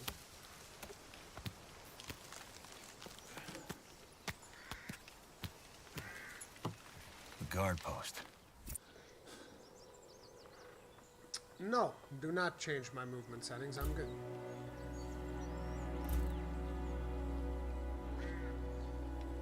Even if with this I'll turning, reach Dawn's there's a high Grasp chance of me before that getting a little bit of soldier. VR sickness. Blameless Mirage. See, look at sent this. Every unit in the sun after me. See, this is what I'm talking about. This is what I expect in a VR game.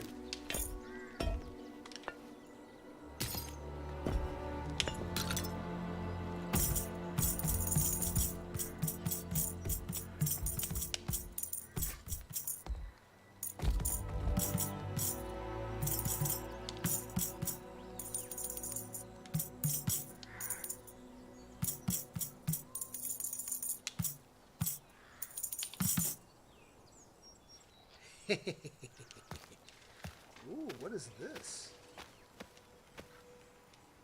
Can I, like, crouch or something? I forget how to crouch. Maybe I can't crouch. Oh! There's nothing in there. Way! Oh, I broke it. My bad. So here was an interesting thing. Like, I saw this thing the first time around, and I was like, oh, I don't know how to get there. And then I started looking around, and I found out how... Oh, wait, you can open this? Oh, torches. throw melee weapons. There we go. Anybody in there? Oi! Uh-oh. What have I done, team?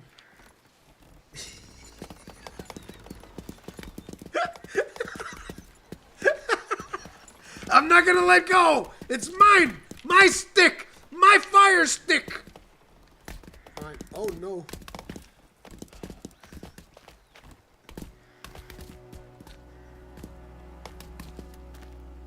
Oh, there we go. We fixed it. Oh no. It's stuck in there forever now. Oh well. But, oh yeah, that's what I did. Wait, I need... Oh right, in this one it's the triggers. Nice.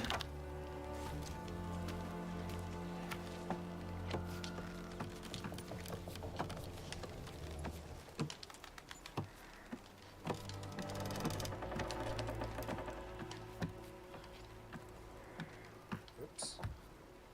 Can't reach too far that way, because that goes outside of play area.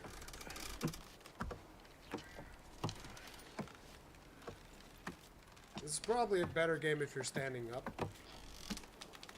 I've really only tested it sitting down because I have a very small play area, unfortunately. Bro, just imagine the grip strength, though, right? You gotta imagine the grip strength. Hey, we in here. The Sun King Sadahin watching over the Sundom. Look, more sticks.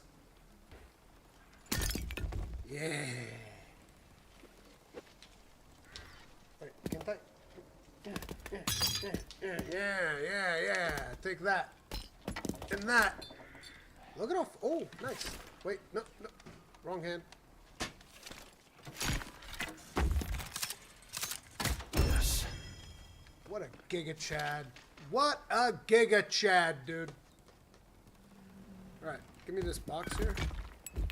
Move that over here. Wait. Relax. Yeah. What? God damn it. Pick that up. There we go.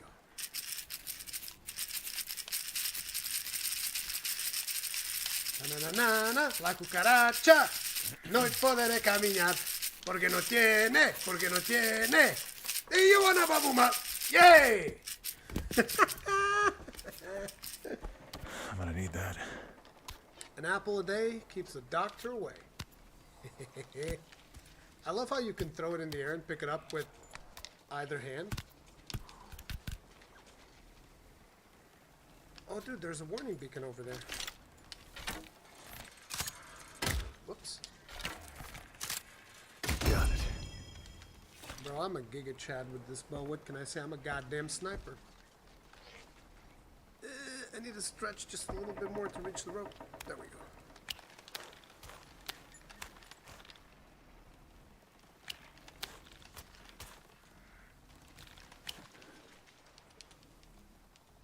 Okay, there's nothing in there. All the machines pouring into the valley. Some more fruit. There should be guards here. Oh wow, I can even move. Oh! Gotta pick this thing up with both hands. Just one hand's not enough. I almost banged the microphone again, didn't I? I'm sorry, microphone. I'm sorry. Anyway, let's open the door. All right.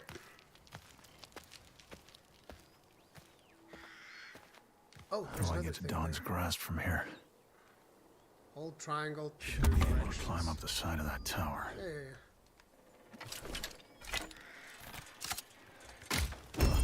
Bro, I'm a goddamn beast.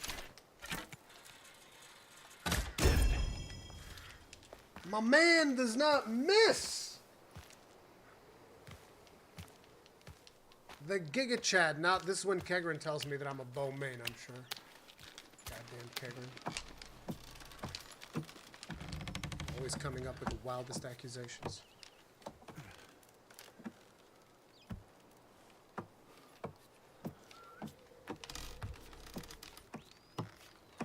I feel like they might have exaggerated the amount of climbing that you have to do. I'm I'm curious how people would feel about it, though. Yeah. There is a ton of climbing. It is beautiful up here. I've been away from the mountains for too long.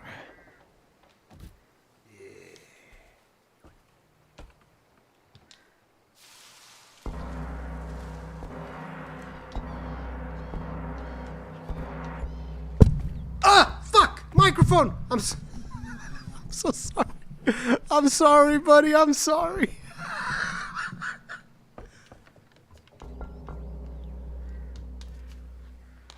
Alright, where'd he go? Where'd he go? Okay, you there? Okay, good.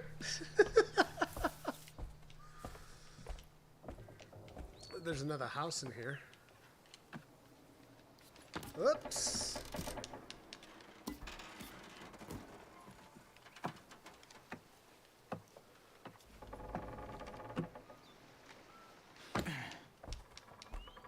No one's home. Okay. This needs a key. Gotta find a key in here somewhere. What? Dude, you should be lower. Like here. Sorry. I need a key. Yeah, I'm looking for it. Relax. Oh, it's probably here. Oh, is that a voodoo doll? Ah, god damn it. My poor microphone.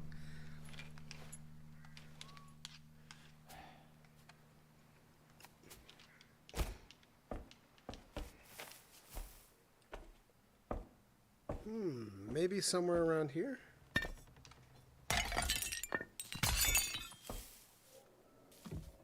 Oh, wow, really?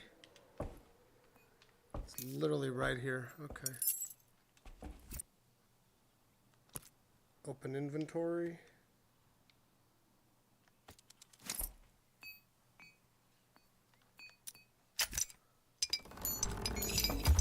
And then immediately discard it. This looks like a refugee camp. Oh, dude. Who were they running from?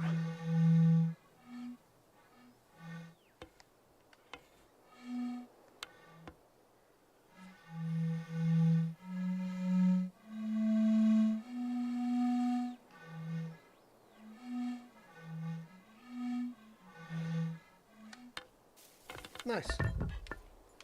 Good detail. I like it. The maracas again. Boink.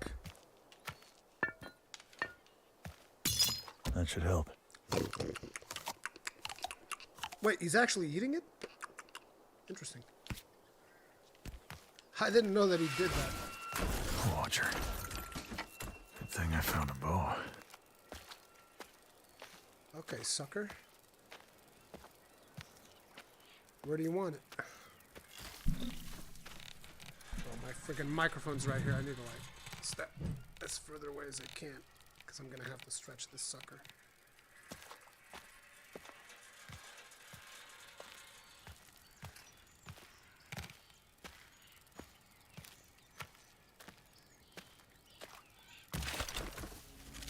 Watcher. I have to take this machine down. Combat your movement is limited to the highlighted path? What are you talking about? Okay.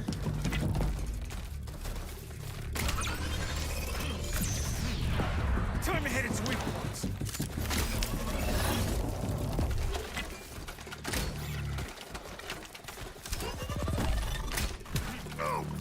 Did he hit me?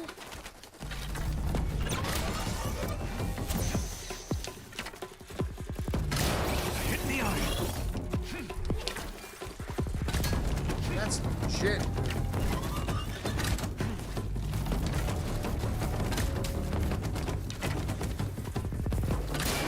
Got him right in the eyeball. Bro, she was taking him out with one arrow. Right in the eye.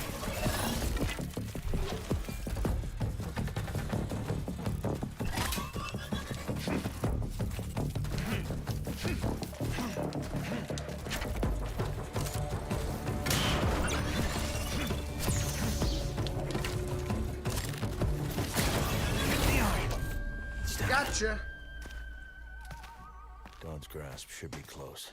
Can I not, like, loot it? Probably one last climb. Because I feel like you should be able to grab that. Oh. Watch your lens. Might as well take a trophy. Oh, nice. It's a trophy. What is this? Wait,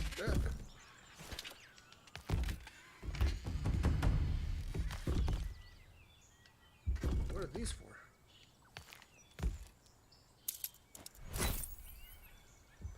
There's the crafting bench and Dawn's grasp to craft new climbing tools. How very convenient.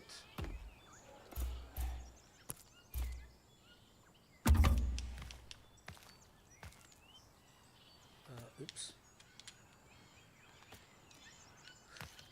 Okay.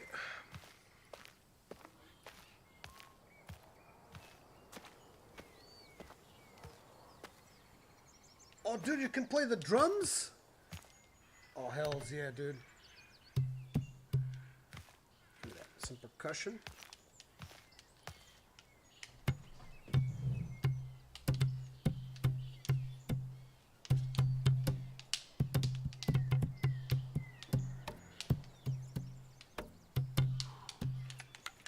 I suck at this.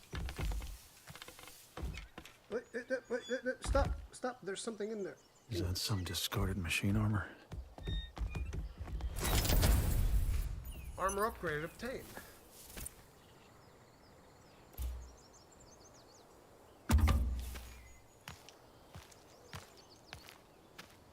Can't see that other soldier anywhere. Where is she? Look at the machine all the way up there.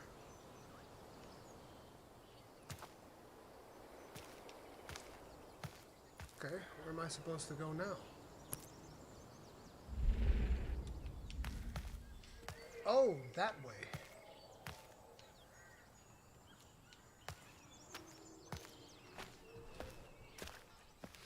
I mean, they even put the chest there to kind of mark things up for you.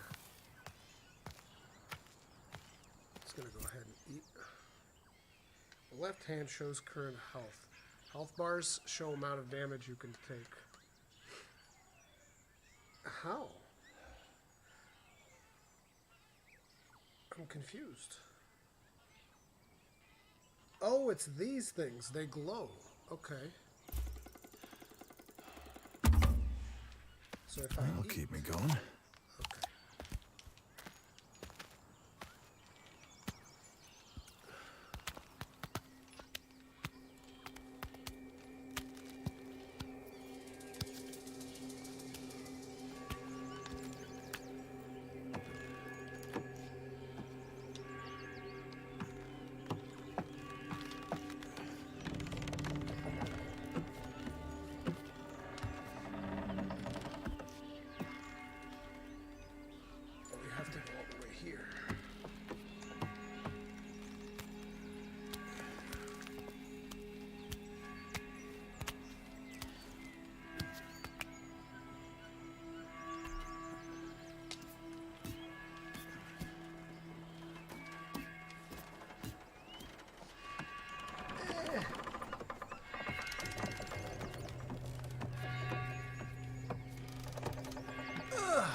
Oh, damn.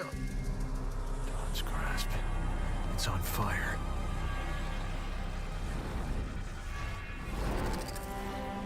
Looks like they're under attack. I better get over there. See if anyone's still alive. No escape! Oh! Got you. Damn shadow card, ya. Bro! What's wrong with you? You ever heard about how women hold on to a grudge like forever? That's her. Jesus. Aloy! Awake. Reyes, my name is... Blameless Mirage. You're King of Odd's spy master. Well, at least a rock to the head hasn't left you too confused. You said to bring him alive. You didn't say conscious. And why have you brought me? The last time I heard from Avad, he threw me in prison for life. His Radiance, the Sun King of Odd. You're straight to the point, just like your brother. So that's it. Urid's in trouble. There's more to this than your brother's life. Machines attack this settlement. Machines don't attack settlements. Tell that to the dead. Do you think blameless Mirage would have left Meridian to chase a folktale? You saw the machines in the river valley. Something's happening here, and this settlement's paying the price. Urid climbed the Sun Spear to search for answers. He hasn't returned. And you need someone expendable to go after him. I need a climber as good as him to finish a task he did not. Do this, and you will be pardoned for your actions in Meridian. Everything forgiven. Just like that. Officially, yes. If you can find Urid or Adele, the climber who went after him, that'd be a blessing. But, for the sake of the Sundom, you must find what's causing these machines to attack. A Nora warrior, a spy master, and a pardon from Avad. You really must have hit me hard with that rock. And we should take Reyes to the Sun Spear. If you can't find a mountain, you might have picked the wrong climber. Can you climb? And if I can't, this is all gonna be over pretty fast, isn't it? Then let's get you started. I actually hadn't played up until this point. I played a little bit before we did the stream, but I didn't know that Aloy is going to pop up out of nowhere. Pilgrim's Trail.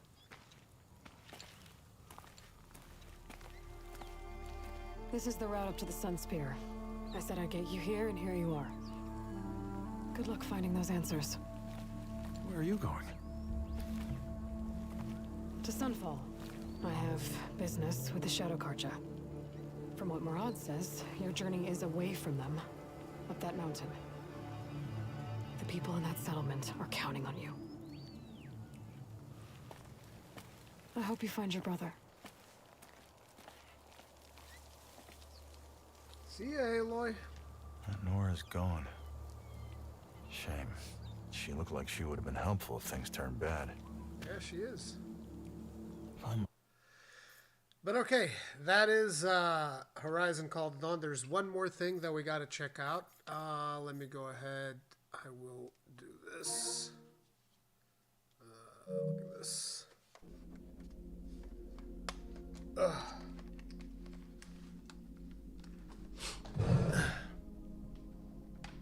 So what'd you guys think about that one? See, that one, I think, is what Sony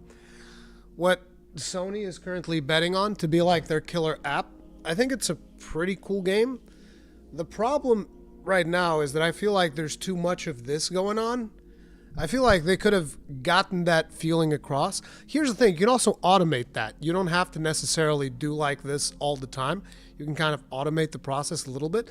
But I feel like they're really focusing on that, right? But it is pretty good, yeah. I think that one's pretty good too. So it's like, out of all of the ones that we've played so far, right? The ones that, to me, strike me out as, like, the best ones. Dude, I don't know. I think Moss might be one of the most impressive ones. I think Moss is really, really cool. Then after, I mean, obviously Thumper. Thumper is just, like, pretty cool. But the thing about Thumper is that Thumper is just a really good game, regardless if you're talking about VR or not VR, because you can play this without being in VR. So Thumper is just a really good game that just happens to support VR. But like for the VR only ones, it's like Moss has to be potentially the best. And then I think Horizon is really good. Star Wars, I like it a lot, mostly because I'm super biased, right? But there's one more that I actually forgot to pull up. Which is this. Now this one, I was like, this one's kind of... I haven't touched it. I haven't even played this at all. So I don't know what to expect from this one. This one's the last game they sent me. I don't know what to expect from this one, all right? Let me just see what you guys are saying here. Good workout, Moss and Horizon. Yeah, Moss is amazing, dude. I don't have GT7 installed. I know they sent me like a notification that like, hey, you can, this also works with GT7. There's going to be a patch when it comes out. But it's like they sent me this really recently and I didn't have enough time to download it and get it set up to work. Not to mention last time I played a car game in VR, that's what made me sick. I'll probably try out GT7 off camera, see how that works out, and then potentially do a video on it. But we'll see. But GT7, I did not get to mess around with it so far. Now, let me just see here real quickly. You're going to get Resident Evil 8 VR when that comes out too. I could, but I'm not the biggest Resident Evil fan, so I don't know how that would work out. Anyway, like I was saying, let me grab this. Okay, we're good. We're good. So for the final game here, we're going to check out this Kayak VR thing, and I'll give you guys my final thoughts on the hardware up until this point.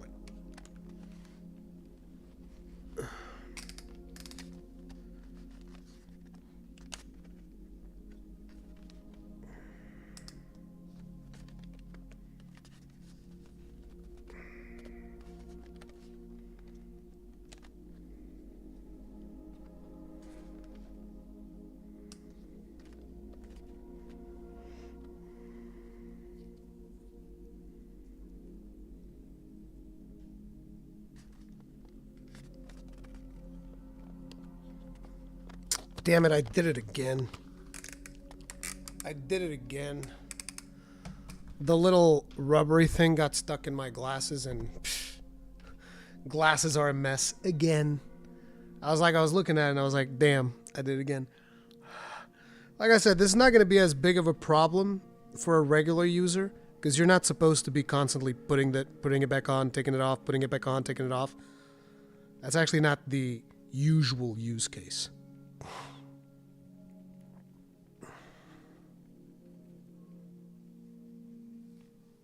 Okay, let's see here. Also, let me check to see if I got messages or anything. Okay.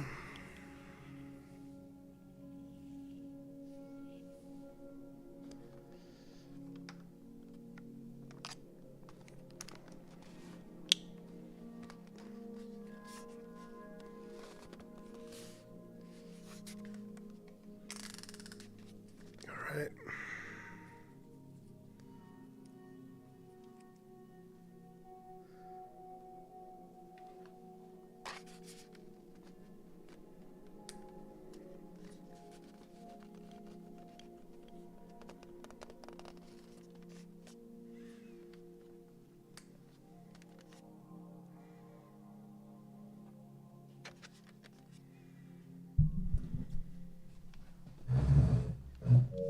All right.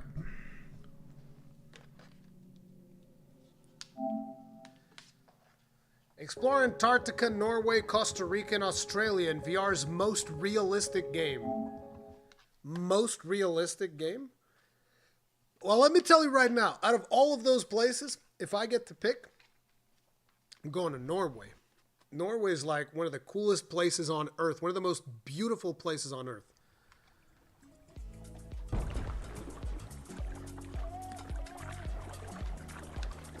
Oh, this is how you do it. That's pretty intuitive.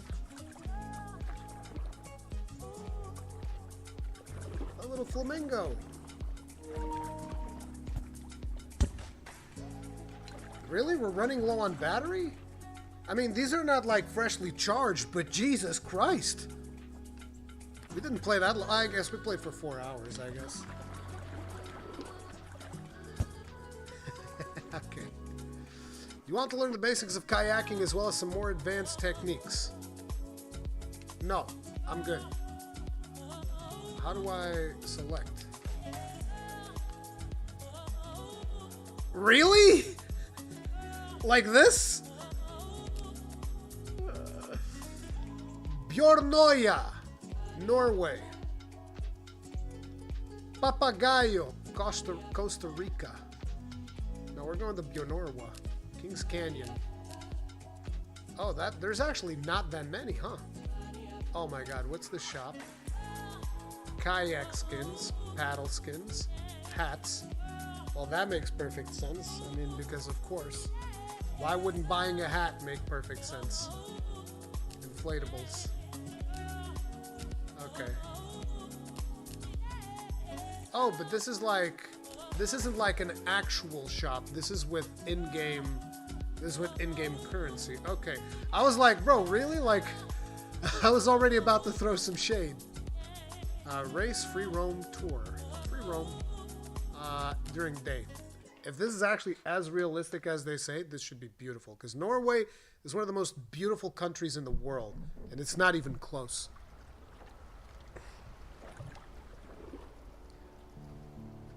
What is that?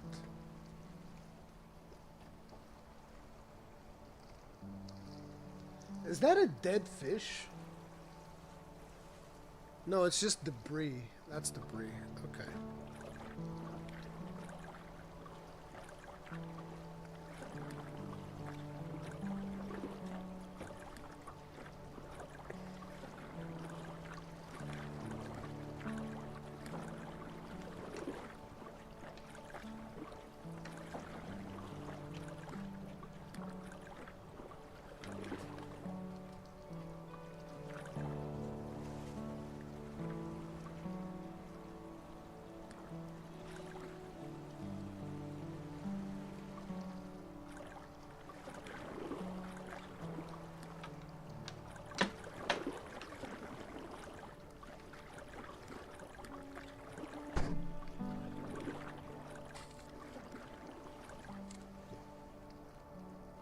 Look at me, I'm a master at kayaking.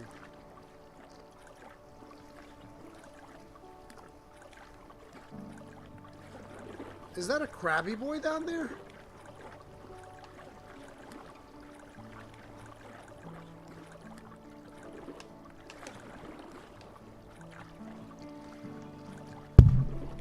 Ah!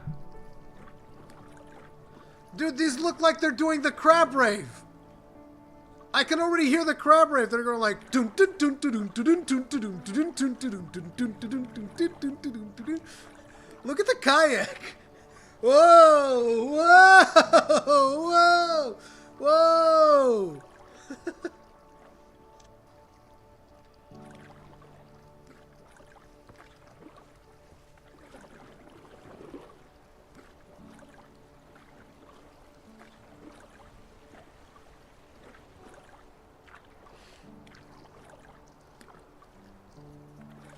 I wonder what the tutorial tells you. Just like, if you paddle on this side, it goes this way. I mean, don't tell me that people don't know how to, you know, do this basic stuff. There's no way you're gonna tell me that most people don't know how to do this. Man! Dude, I'm like, oh crap! Ugh.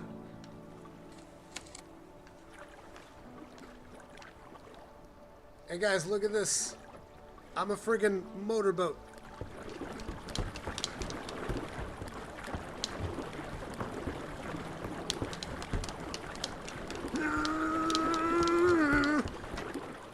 Damn, we can really pick up some speed in this thing.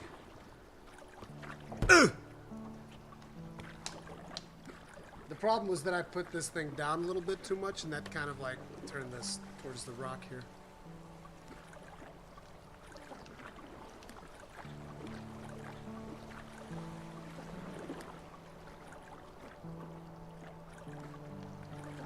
I mean, here's the thing about this game. I think there's actually a legit use case for this.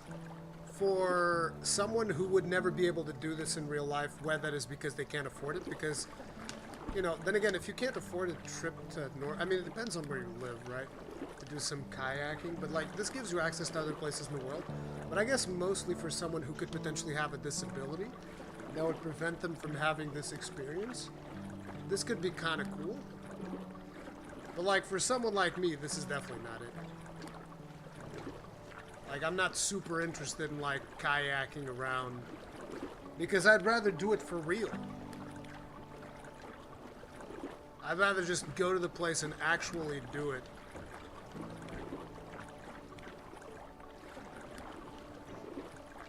Wait, can you go in there and there's, like, rapids and stuff?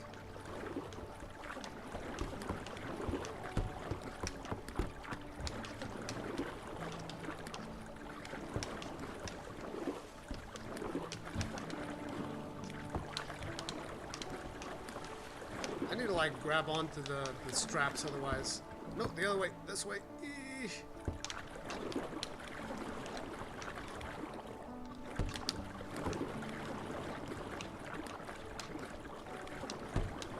Dude, I'm ready to do the race bit.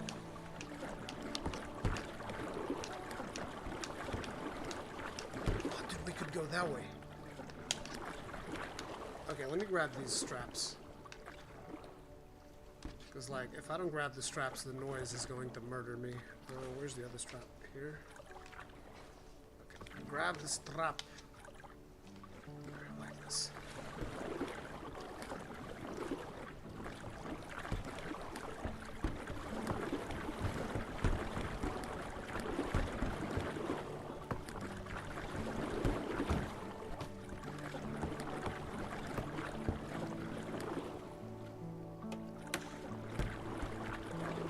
One thing that is bothering me a little bit is how when you tap this, you lose all momentum.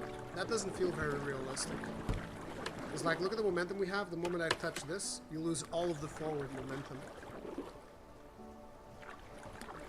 That's not the way that it works, I can guarantee you. Yeah, Norway is a beautiful place, but this is mostly just like cliffs.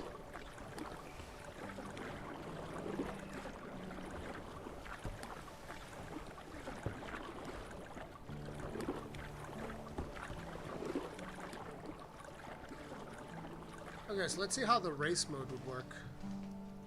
I mean, how do I... Okay, Bjornia race. Select track. Oh, there's multiple tracks. Daytime, lighthouse, coastline, lighthouse. Yeah, we're doing lighthouse. Daytime. Start.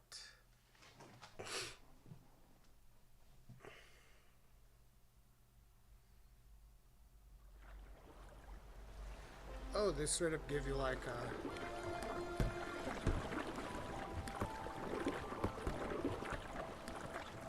Geralt of Suburbia? Bro, I'm already losing. Oh, you can see their hats. No. You guys don't understand. You guys don't understand. Get the hell out of my way, bro. You have no idea. I am the best. Y'all don't stand a chance.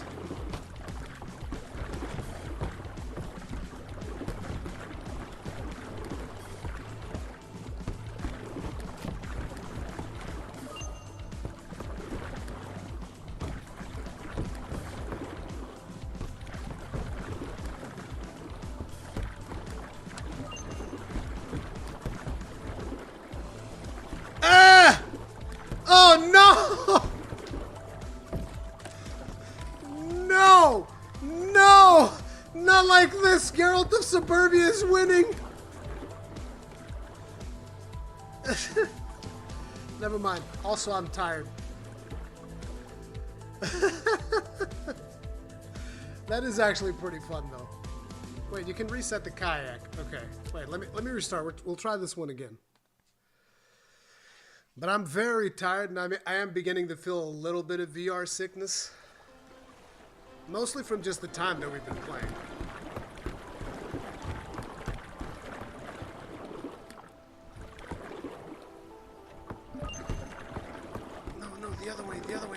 The other way.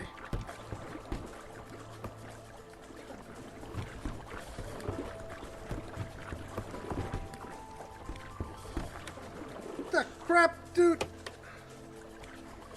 Oh, no. Oof. The fast movement is making me feel sick. I've been playing this for way too long.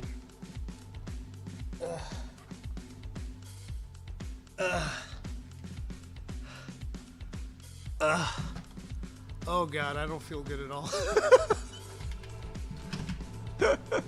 I went a little bit too hardcore on the kayak adventure. Oh god, the VR sickness has got me. Oh, I feel terrible.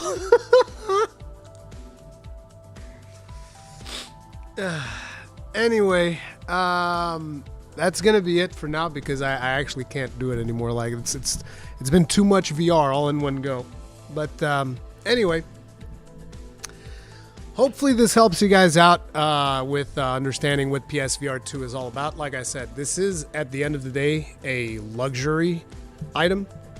So, you know, if you can afford it and if you are interested in VR experiences, I think it's a pretty good one, mostly because the setup problems that I had with PSVR1 have mostly been solved. And my biggest criticism is on the controllers. I wish they had a D-pad so that you could use them as regular controllers. I think that'd be like a pretty sweet thing. But right now, I'm curious to see what other games come to the table. I'm going to be playing some more of these games off camera, and I'll be reporting on this at a later date. The device comes out tomorrow. Once again, do keep in mind, PlayStation sent me this, and thank you to all of you for watching my content, because that's what enables me to take on opportunities just like this. It's a pretty good device. It's much better than the PSVR1. I don't know how it compares to other devices, such as, you know, Oculus and all of that other stuff that's in the market right now. But the advantage is that you can use this one with your console, which is still... Because here's the interesting thing, right? A lot of people will say, oh, this is... it's way too expensive or anything like that when it comes to price. And I'm like, yes, it's a luxury. I'm 100% it's expensive. But when you compare the relative investment of getting one of these for a PlayStation or getting one of these for a PC, I think the PC is going to be a little bit more expensive because you're not buying a PC with the capabilities of PS5 for like 550 bones or whatever. You know, can you just use a switch in a box over your head and turn gyro controls? What? But anyway, thank you all very much for hanging out. If you guys enjoyed the live stream, hit up the like button. It helps out immensely. Immediately after this, as a matter of fact, right now, I'm going to be releasing another episode of the playthrough on Wild Hearts. And then I'm going to get back to working on that because I still haven't finished the freaking game. Let me go ahead and actually pump that out right now. The last one was 13. So I'm going to go ahead and grab 14 in here. I'm going to make that public. And I'll share it with you guys. You guys can go check it out right now if you are interested. Boom. But anyways, that's going to be it for now. I'll see you guys in the next one. Stay strong. Stay safe. Peace out.